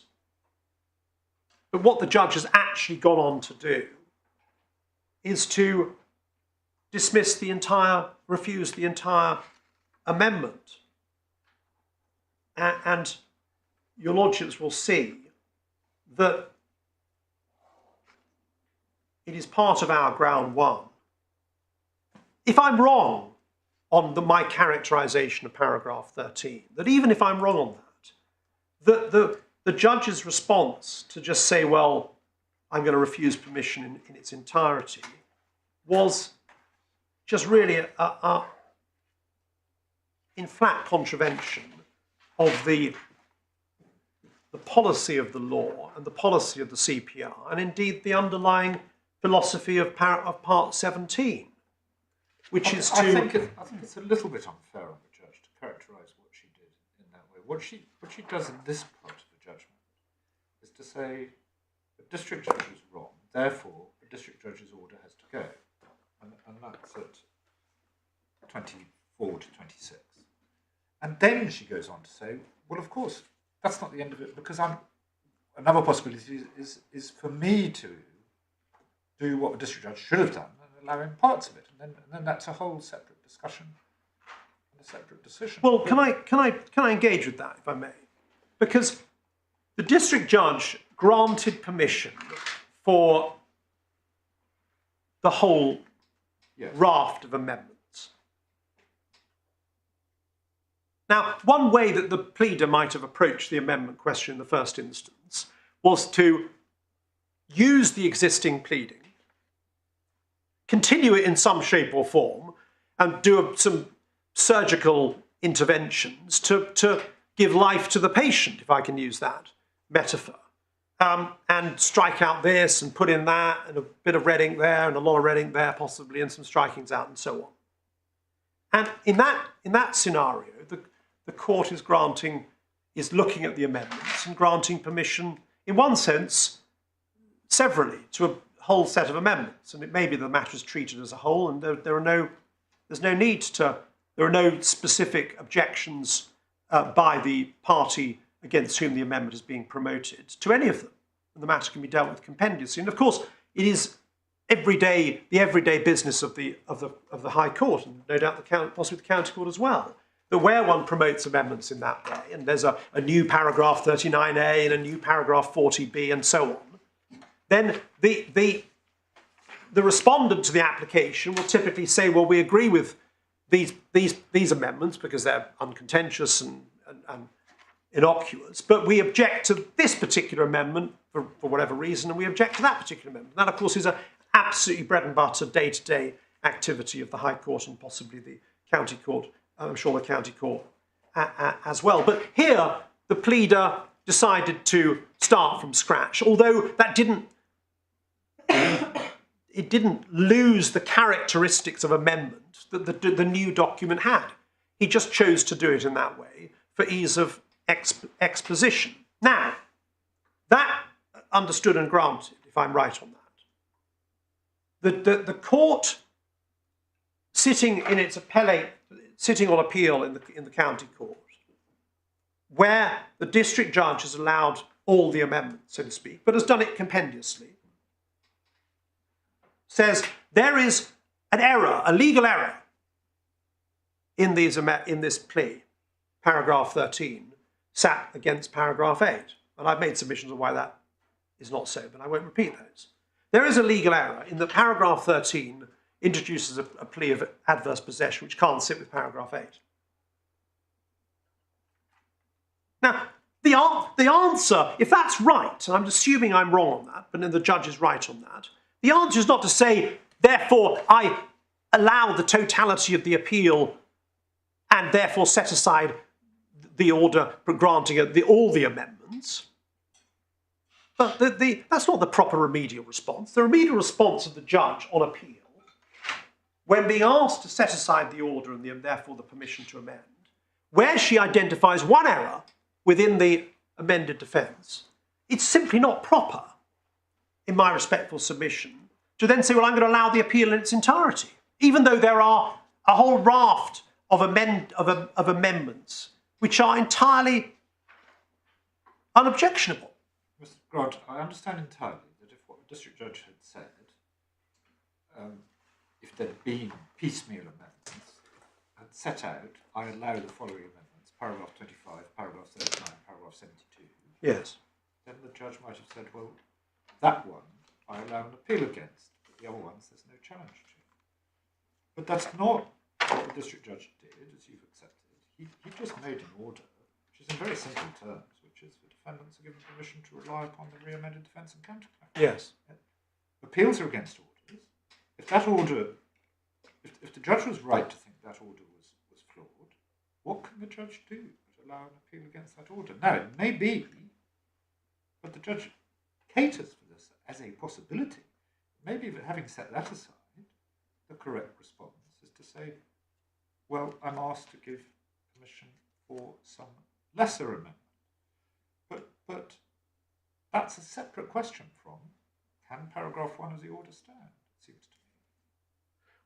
Well, the only reason there is one, that the amendment order is in the form it is under the district judge's order. And your lordship is right to say that there is a single paragraph saying permission to amend in the form granted.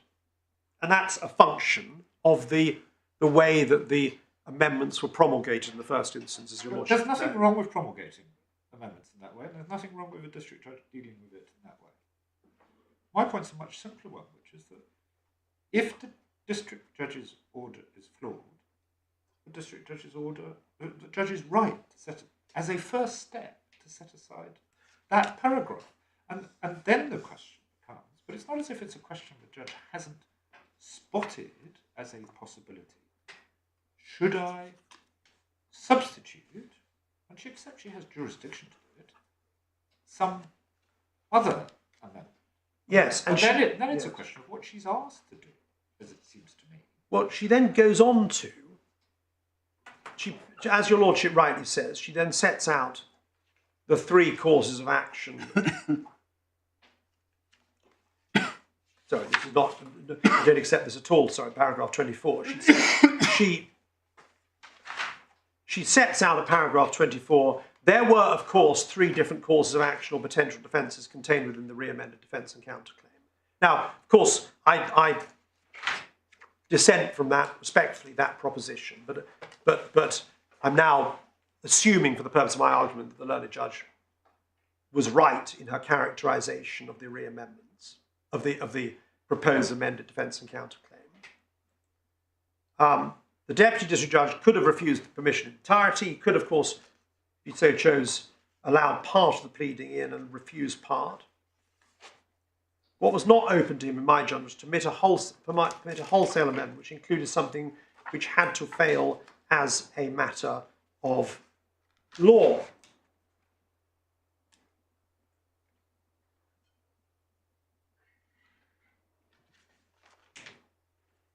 This takes one back to the way the amendments have been formulated.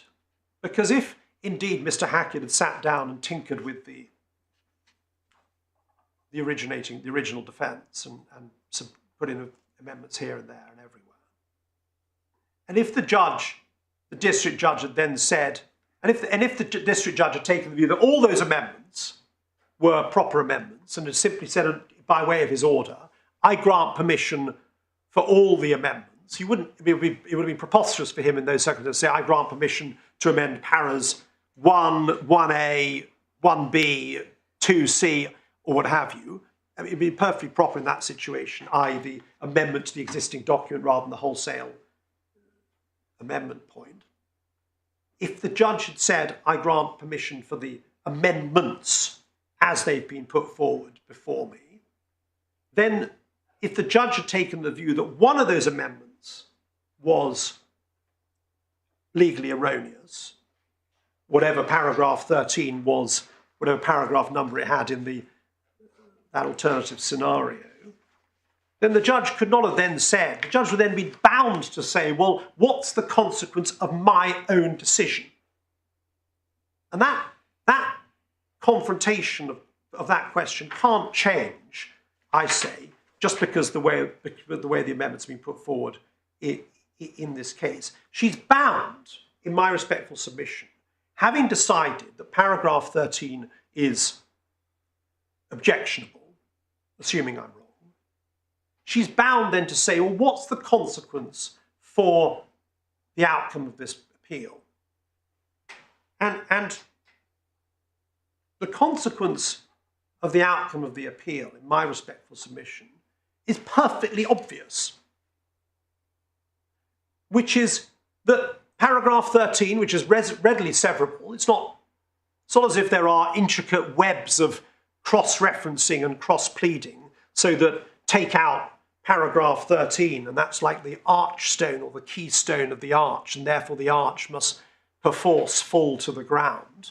One looks at this in a reasonable and rational way. If I'm wrong on everything else I've submitted to your lordships, and the judge was right in taking the view that para 13 was objectionable, then there's an obvious remedial answer. But Mr. Grant, it may be obvious to you, but it wasn't obvious to Mr. Lewis, because that wasn't what he asked the judge to do. After the judgment, one can see from the transcript, the judge, Mr. Lewis, said he wanted to make some further submissions as to what should happen next, and the judge said, I'm not going to stop you. This is a supplementary bundle, page 46. And what Mr. Lewis suggested was that the way to cure what the judge had decided was the deficiency in the pleading was to retain paragraph 13, but to do something to paragraph 8 to allow, essentially, what I've been describing as the alternative argument to be advanced.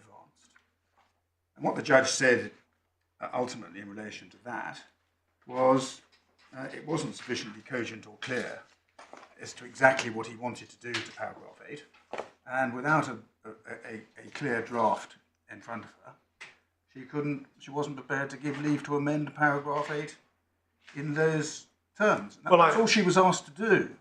Look, I understand that, my lord. I understand that. That is true, and one sees that in her supplemental judgment. But I say something rather more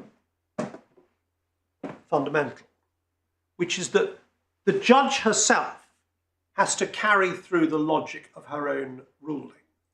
And the logic of her own ruling, which is to say that paragraph 13 is objectionable for the reasons which we've debated and discussed this morning, is simply to say, it's just so obvious in my respectful submission. I understand the judge may not have received the assistance she might have expected to receive from Mr. Lewis below.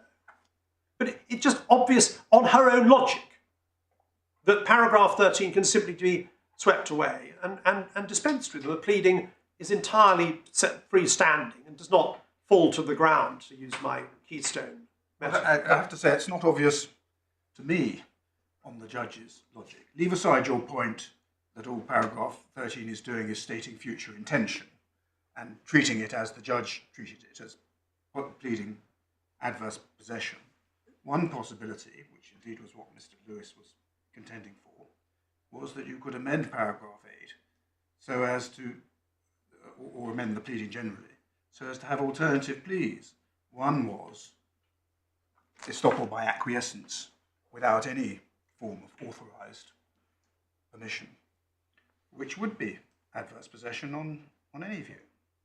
The judge has said that's not what you've pleaded, and what Mr. Lewis seemed to be saying is, well, we might be able to put the pleading into that state.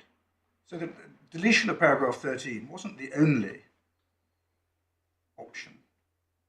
And what Mr. Lewis was contending for was not so obviously incoherent had he been able to advance it in a coherent way. If we look at paragraph 39 of the judgment, Yes. And reading that together with the judge's three options at paragraph 28, she says in paragraph 39 that it is open to the defendants, if they can come up with a properly pleaded claim, to make another application to amend. So she's not shutting them out, but what she's saying is, I'm not going to give you a blanket permission now without actually seeing the pleading for which you want permission. But if you can do it, then I'll deal with that application on its merits. So it was open to you to strike out paragraph 13 yourself, to Mr. Lewis, and come back and say, right, we've got rid entirely now of adverse possession. We've got a conventional proprietary estoppel claim. Let's get on with that. Or to make amendments to what he was saying in paragraph 8 about the license and the permission and whether there was authority. But the judge simply wasn't going to give him permission to do that in advance without seeing it. So, I mean, if that's a right reading of those two paragraphs together, this appeal is on a very narrow point, and one wonders almost what it's all about. Well, I suppose there are cost consequences I'm sure there are. from the I'm sure there are. the hearing before the deputy district judge and before the judge, and of course there's the other problem is that might it be said, and who knows, but it might be said on behalf of the claimant that a further application to amend the matter having gone before the district judge and the judge would be abusive, or should be refused on grounds of lateness, or on grounds of, to use my learned friend's vivid metaphor in his skeleton argument, that the cherry has been eaten in its entirety, or what have you. And your lordships may have seen that. So there are potentially precarious. There are potentially objections in the way of a. I'm not trying to obviously suggest they would be good objections, but one can see why they might. Why one might, as an amending party, wish to drive through these amendments rather than be thrown onto the precarious waves of a yet further amendment. I suppose that might be a concern that the defendants might entertain. This takes me to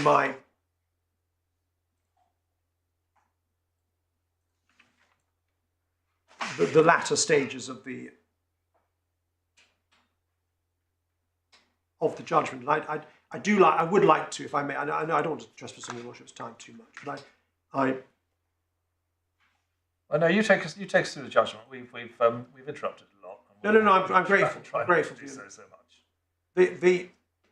Can I just ask? We're going to hear from you on ground 2. Yes. Is ground 2 necessary to your appeal, or is it? If I succeed, a very interesting point which doesn't really arise. I mean, well, it doesn't. If I succeed on ground 1, it doesn't arise. You don't need ground. But if you fail on ground 1, you do need. Well, I may do in this sense. I probably do in this sense, because because the foundation of the court's objection to the amendment was the supposed heresy implicit within the pleading. Of course, it is in one sense all highly academic, because the obvious, as we've discussed, as we've debated earlier today, the obvious point is simply that the county court has no jurisdiction. Just that's the end of it. So this subtle question about what is the meaning of adverse possession within the registered land environment is a interesting but somewhat removed from the, given that the county court can never debate that question other than possibly by way of appeal from the first tier tribunal or what have you, or the Court of Appeal. But that's not the way the judge dealt with it. The judge dealt with the amendment by saying, not that we can not even worry about paragraph 13 because it raises questions which the court can't entertain for jurisdictional reasons.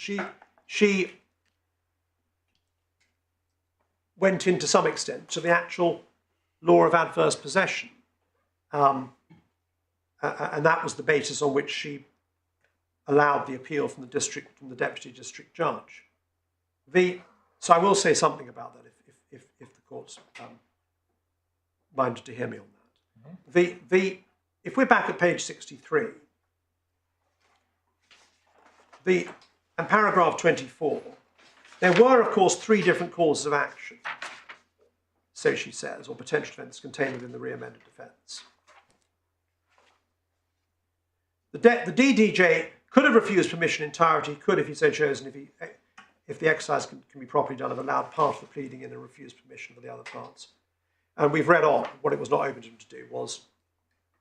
But I mean, that is an unfair, I suggest, statement, the last sentence, because what he was doing was, albeit using a compendious form of words, and I've spent some time on this, of course, I accept that. Instead of going through each paragraph, say I give permission for paragraph 1 and 2, he used a compendious form of words, and that's obviously convenient and understandable. I suppose what I'm saying here is that where the court doesn't say, on appeal, the court doesn't say, well, the totality of this amended defence is obviously demurrable and wrong, but says only one of 3 freestanding separate defences is wrong. Hence, the other 2 apparently are survive the Part 17 gateway and the Part 17 test. So we have this peculiar situation, I say, and unfair situation, I'd say, of an amendment is promulgated pleading on the court's analysis, which I dispute, but I assume for the purposes of this submission to be right. 3 freestanding defences, 2 of which are not demurrable, 1 of which is. And because the district judge has dealt with the question with one single order, one single paragraph of his order, rather than a set of paragraphs, ergo, the one defence that is demurrable brings down the house, tears everything down. I say that's just not right. And that if the judge is to say, on appeal, and let's assume she's right for the purpose of this submission, that the one single defence is demurrable and unsustainable, then it's no business of hers, in my respectful submission, to then say, well, I'm just going to allow the appeal and give no permission at all. She has to make good on her. She has to say, well, what's the consequence of my own ruling?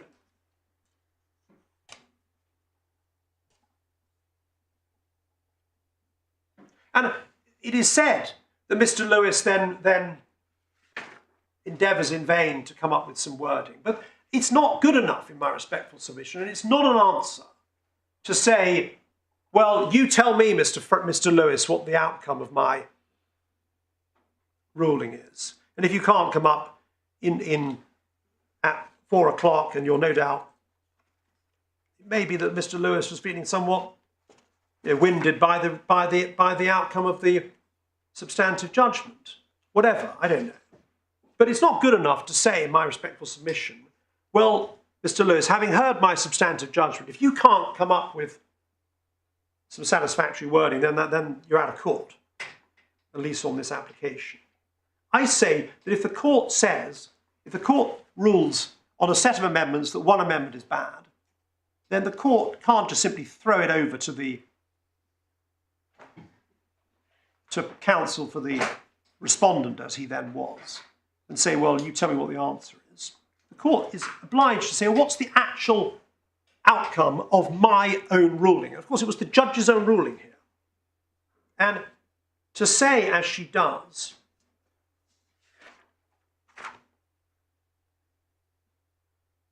that the appeal, as paragraph 25, the appeal must therefore succeed, and that one takes that with what she then says over the page, which I invite the court to go to at page 64. So there are, it seems to be, three options available to me today, and then she sets them out. One is simply to allow the appeal, and to refuse the application amendment based on the pleading is, as I've already identified, defective, and so it should not be allowed. The second is to take a pen and excise the parts which are hopeless and allow the rest to remain. And then there's a third one which she dismisses at paragraph 29.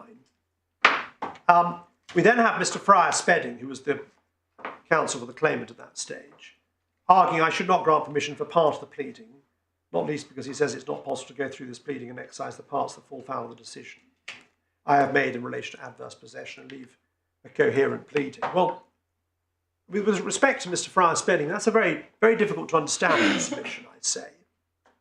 Because, I mean, we've looked at this with this draft document, and the court is right, the court below was right, then there's an obvious answer,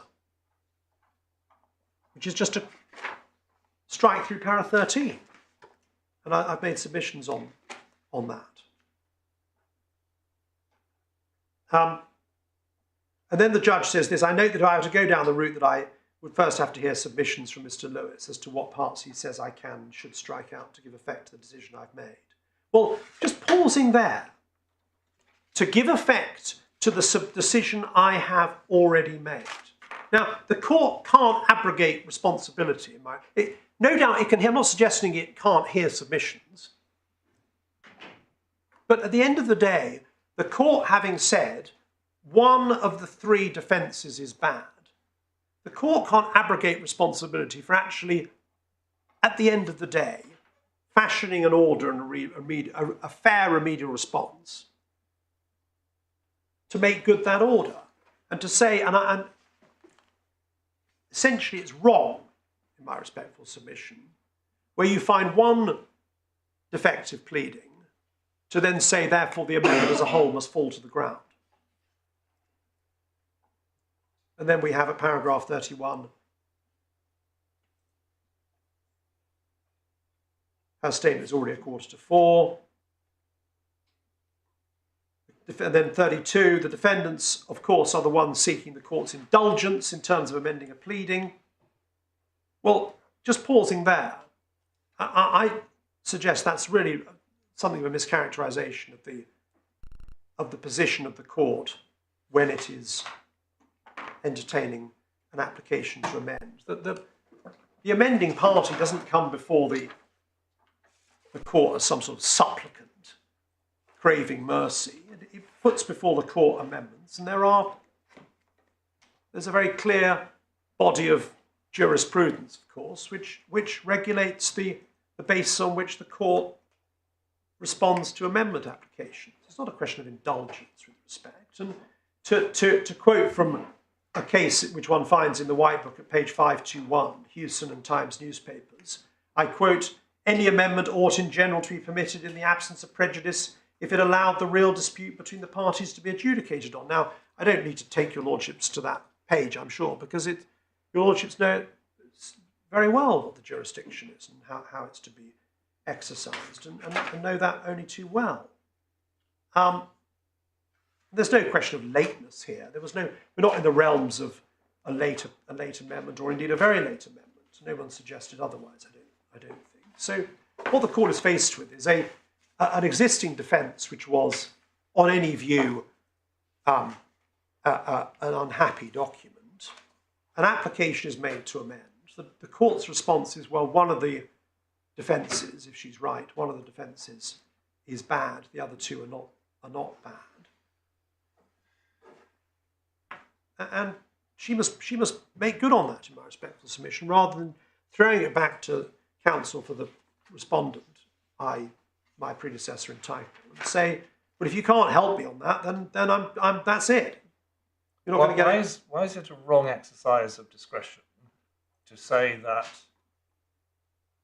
instead of doing it now, when there is some uncertainty about exactly what the defendant wants to do, because as well as taking out paragraph 13, there has also been talk of amending paragraph 8 and possibly having an alternative case about whether Mr. Maloney had the registered owner's permission. Instead of doing it now on the hoof, I'm going to refuse permission for this document before me, but without prejudice to any fresh application which may be made once you've had a chance to think about it and decide exactly what you want to say in the light of my judgment. The objection to that, my lord, is that one's already gone through a process of an application has been made.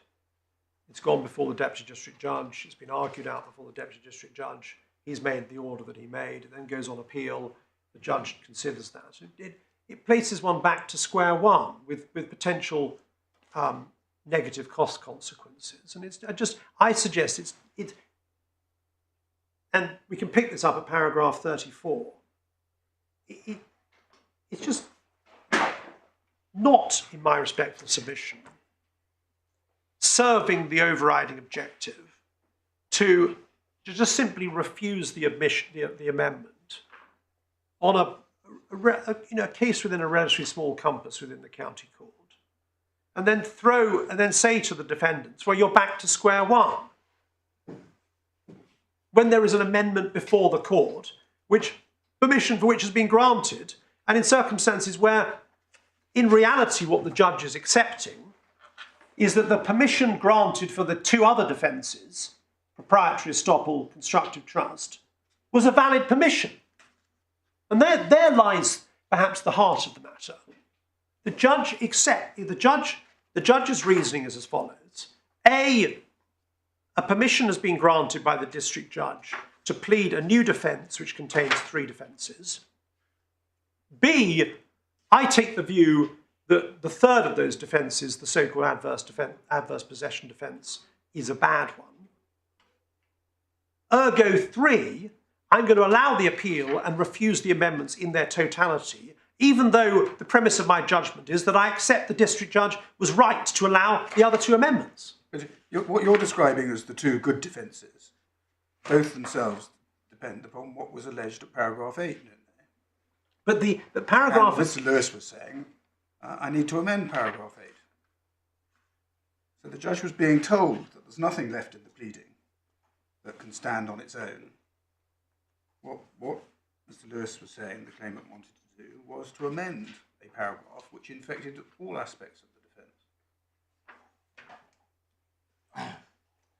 The judge may have not received as full assistance from Mr. Lewis as she might have done. I accept that may be the case. But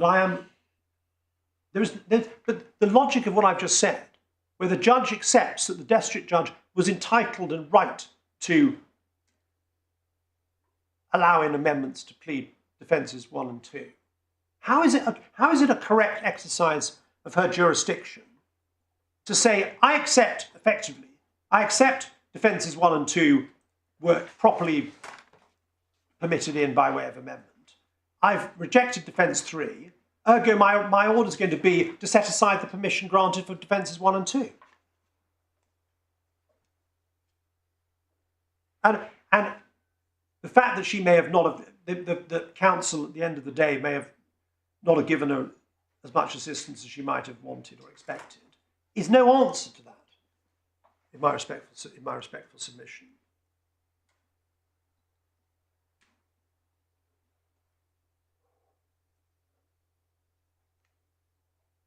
And if I can just continue, and I'm coming to the end of this, I should immediately tell your lordships. If we go to paragraph 33,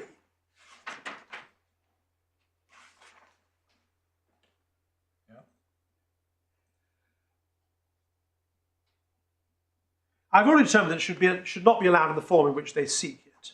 It seems to me that whilst I could go on and hear submissions to how any editing exercise could be done, if I was satisfied it could be done, and to go on and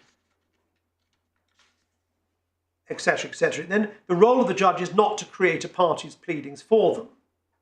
The defendants should have recognised that the adverse possession part of the pleading was misconceived and not have included in that for which they sought permission.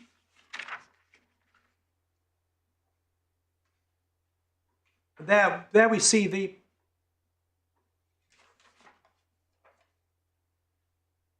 what I say is an erroneous exercise of jurisdiction. Because what we have is amendments properly allowed, properly made by the district judge are swept aside as collateral damage, so to speak, because of a objection to a separate plea.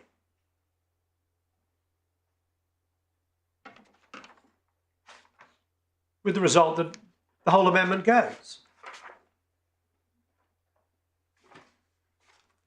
And one goes to the last 2 pages, page 65 of the core bundle,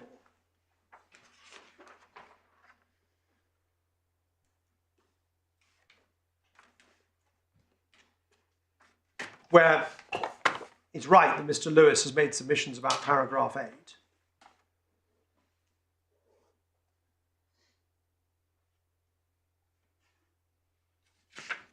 The solution is given, as my Lord rightly says, at paragraph 39, line 4.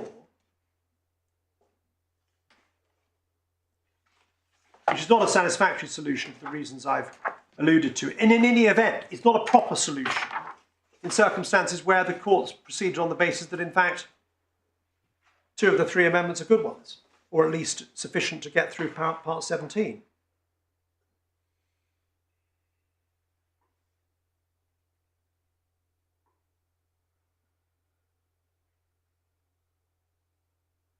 Then we see the response to that, a further response at para 40. Mr. Lewis's submissions, both now and in the course of the appeal, were to criticise the claims for having taken what he describes an all or nothing approach. Various options open. That it seems to misunderstand entirely where the burden lies in relation to amending a pleading. Burden is not on a claimant to make submissions as to how to make a defective pleading adequate. The job of the court is not to take a pleading which is defective and edit it. Tell someone else to edit it. The burden is on the defendant to satisfy the court that the pleading it puts forward, which is one document, not a request for a separate approval of each of however many paragraphs it contains, but one document is a document which is appropriate to give permission. And I see that's just wrong, with respect. And on the court's own logic, which of course was not a logic that was accepted by Mr. Lewis, but on the court's own logic, assuming that was right, it was the obvious answer to the judge herself making good on her own reasoning, assuming that was right, was to say, well, it's obvious to me that the answer is to excise paragraph 13, because that's the paragraph which introduces the words adverse possession, not repeated anywhere else in the pleading. So, and your submission is she should have done that even though she wasn't asked to do that. Well, Mr. Lewis didn't want her to do anything at all. He wanted the amendment to remain as a whole. It was the judge that took the view that some part of it was defective. That was her decision. The fact that Mr. Lewis was unable and didn't make that submission does not abrogate, in my respect, submission, the judge's own responsibility to decide, well, what's the actual response? What's the proper response to my own judgment? Her judgment was, you can't, at one and the same time, say that I'm a licensee and I'm in adverse possession. So there's an inconsistency between paragraphs 8 and 13. Now, if the response, once she's given that judgment, Mr. Lewis's response had been, well, I don't agree with you, and we're going to go to a court of appeal, but on the assumption you're right, then all you should do is strike out paragraph 13 because we want to keep paragraph 8. On the contrary, his response was to say, well, no, we do want to run alternative cases and we'll change paragraph 8 to make that possible. And what does the judge do in those circumstances? We're not invited to leave paragraph 8 as it is and strike out paragraph 13, which is what you say was the obvious thing to have done. But instead, leave paragraph 13 and change paragraph 8.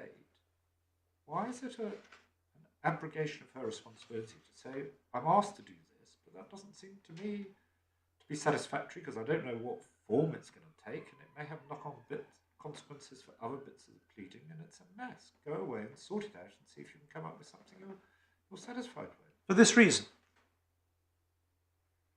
the court herself had taken the view, so it would appear, that the judge below had taken the view that the amendment granted by the Deputy District Judge at first instance was, as regards two of the three defences, a good one, and a proper decision for the District Judge to have made. It was only as regards, in her view, the third defence. She must decide what order should properly flow and should properly reflect. Ultimately, she is the decision maker as to what the proper order is, which embodies the judgment she's given.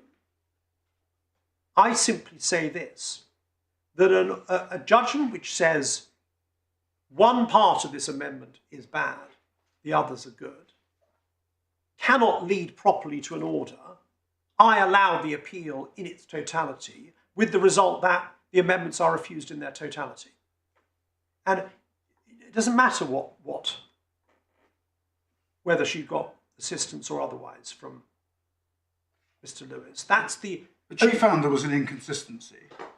She then had to ask the defendants, if she was right, which of the two alternatives they wanted to pursue. You say it's obvious that they would have wished to abandon the adverse possession and go with the permission licence. But that wasn't obvious to the judge, and indeed she was told the contrary by Mr. Lewis.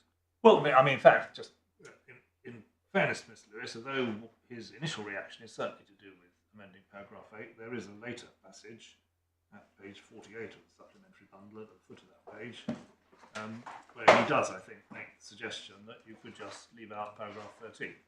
But the judge is faced, therefore, with different suggestions about what needs to be done.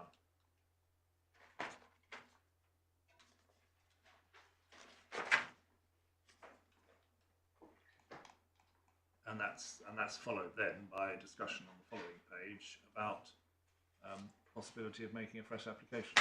My Lord, can I thank you? It's page 48. Your Lordship is right. This is right at the end of the.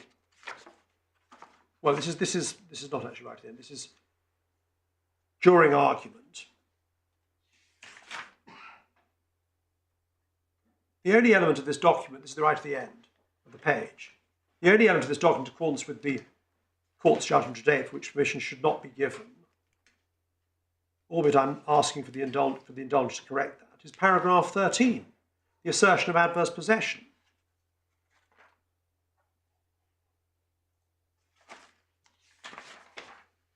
Now, I accept he said other things, but that is a clear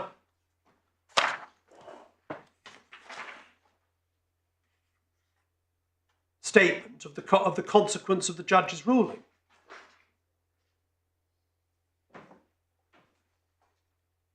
So the court is essentially in the opposition, where below, and I said this right at the beginning of my submissions, it was an all or nothing from the claimant on the application, when quite rightly, as the court has identified, both the claimant and indeed the court had various options available to it, whilst the court has found that ground one is made out, and that paragraph 8 of the amended pleadings cannot stand alongside paragraph 13, the averment of adverse possession, the averment of a licence, it can plainly be resolved. Rather than simply saying that permission is refused altogether, my approach is more appropriate, given we are at this stage of the litigation. And then he asks to have another go. Well, the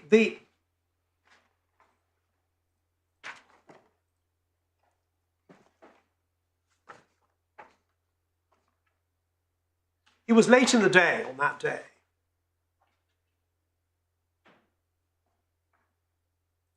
The fact that, faced with the judgment that he'd just heard, Mr. Lewis was unable to come up with an absolutely clear, crystalline statement of the answer, should not have led.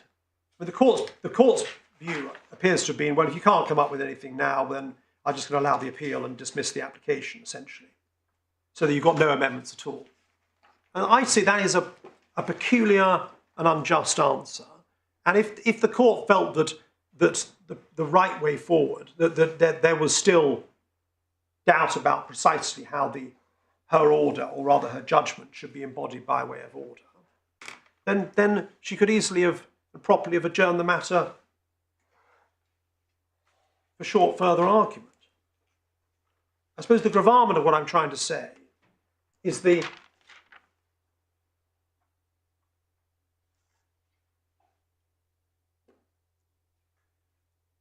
to respond to an amendment, which is essentially what she's doing, by saying part is bad, therefore the whole goes, when on the face of it I accept that, at least for the purpose of Part 17, the other parts are at least good for the purposes of Part 17. Whether they succeed or not, of course, is to be decided down the line.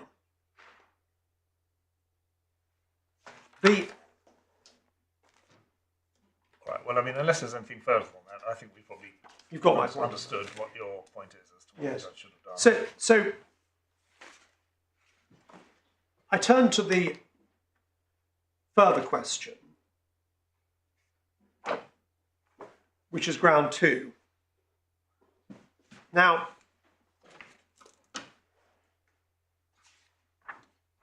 the ground 2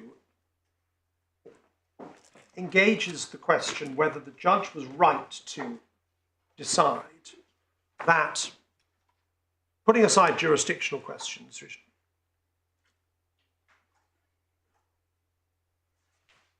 are to one side for these purposes, and I've discussed those already, are whether paragraph 8 and paragraph 13 are indeed inconsistent with each other. And that, of course, engages the further question whether adverse possession can in any circumstances be permissive. Now, I think we can start. Can I just take your lordships to some... Sorry to slow you down, but is that question addressed by reference to what adverse possession means in the 2002 Act, or more generally outside registered law? Well, I'd say that it has to be the 2002 Act because for this reason that Well, I just wanted your submission. So whether it can be permissive as used in the 2002 Act. And if we can add that to your formulation. It's a very good question, if I may respectfully say, for this reason, that because paragraph 13 itself expressly refers to an application within the scheme laid down by the 2002 Act. So it accepts that the word must be considered within the relevant Act rather than by reference to the vast bank of authority that's accumulated over the centuries. I think probably right to say centuries. Now, can I take your lordships to some passages of McGarry and Wade to begin with? And if your lordships have an authorities bundle, it's tab 18. And we can start at page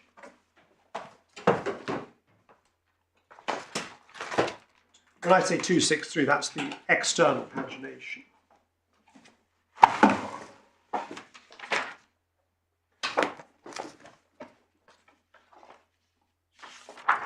And we just by way of preface and introduction, we see it paragraph 7001.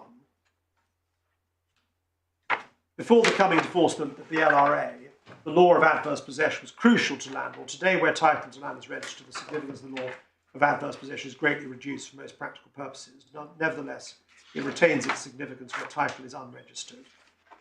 Moreover, the register can be altered to correct a mistake arising from the pre-registration adverse possession, and is still possible in limited circumstances to acquire title to a registered estate by adverse possession, and that's a reference to the pretty narrow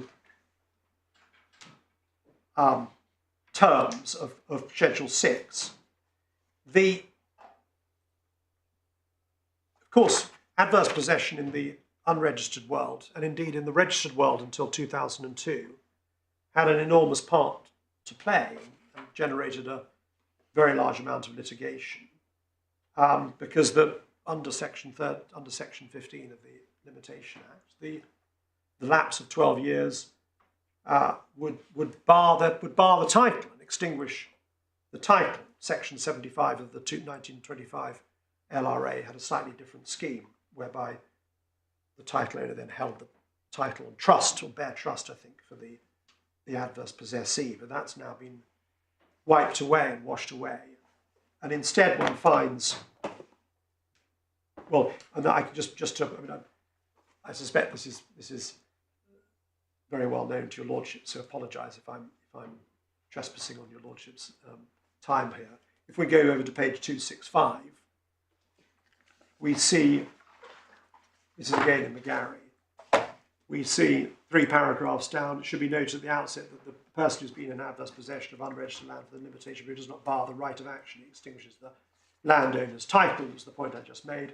If we go over the page again to 266, we see the fact registered that the Land Registration Act 02 introduced a completely new system of adverse possession in relation to registered land, which is intended to reflect the differences between registered and unregistered land. Just pausing there, that's the last paragraph of para 7014.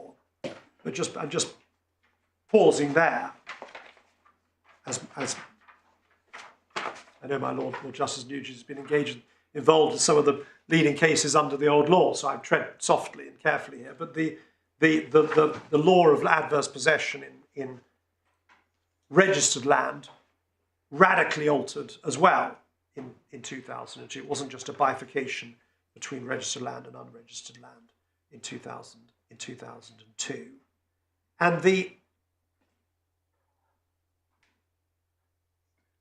I think my learned friends rely on certain passages at a later stage of McGarry, and I don't want to shy away from those. And they are page 274, which is tab 19, which is yet a further part of paragraph 7 of chapter 7 of the book, where at 7029,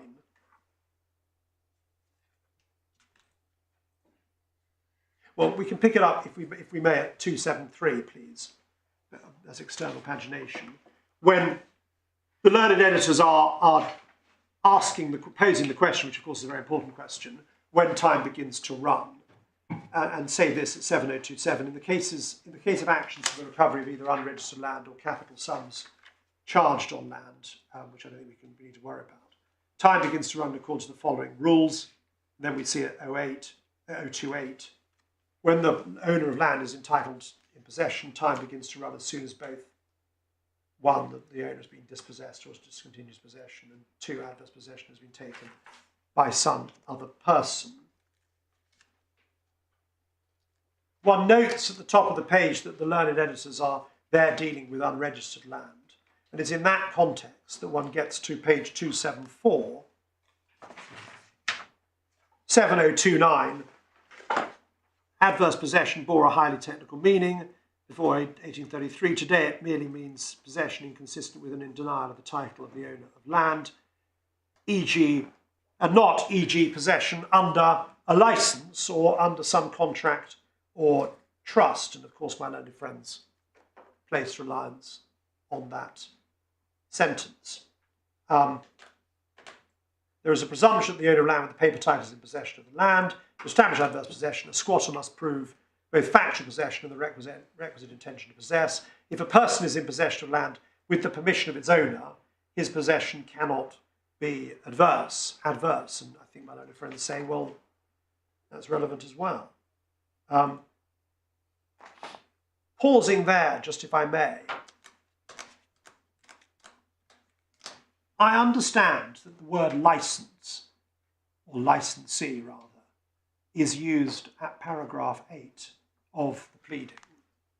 And of course, on that basis, my learned friend sees on and pray in aid this paragraph of McGarry to say, well, it's obvious.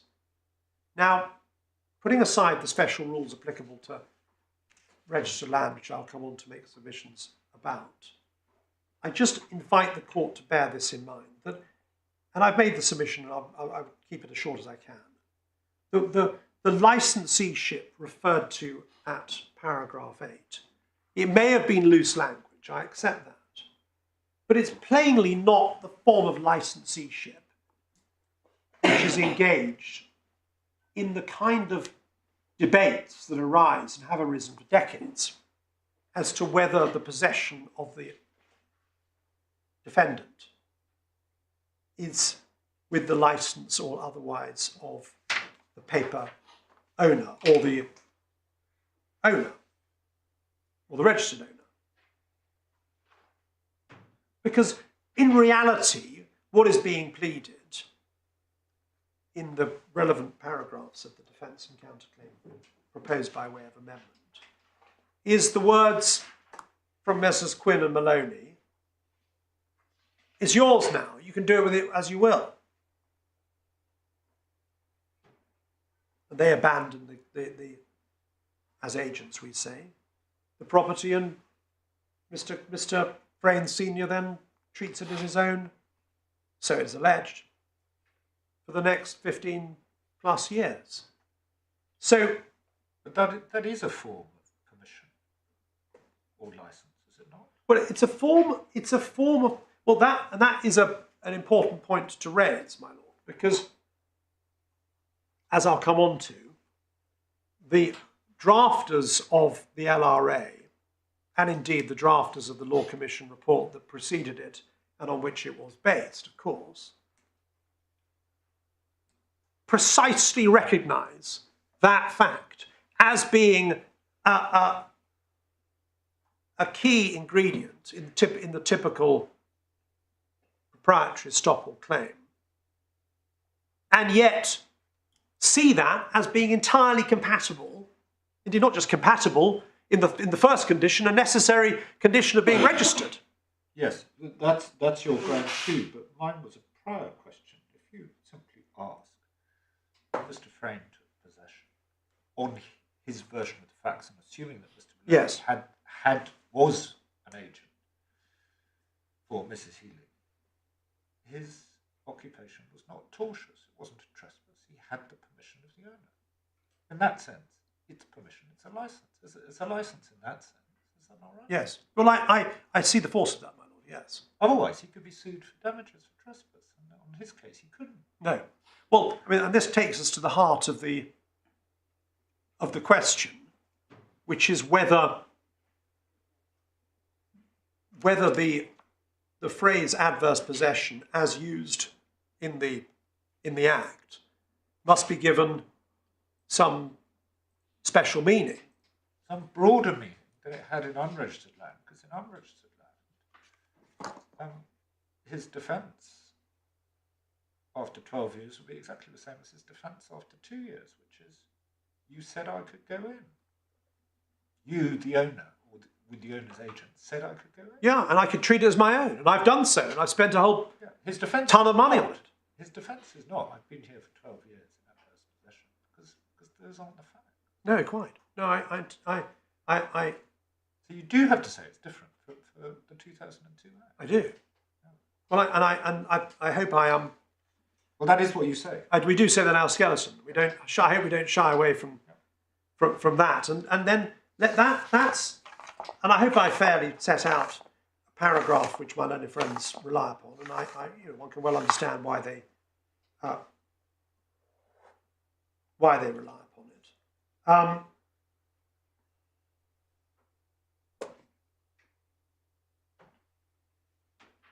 One should just turn to page 275, just on that point my Lord has raised.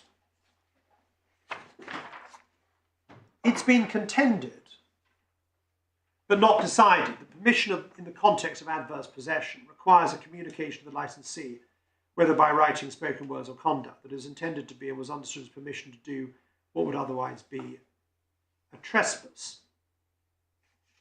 Nevertheless, the proposition set out above in relation to the possibility of implied consent have been accepted as a correct statement of the law.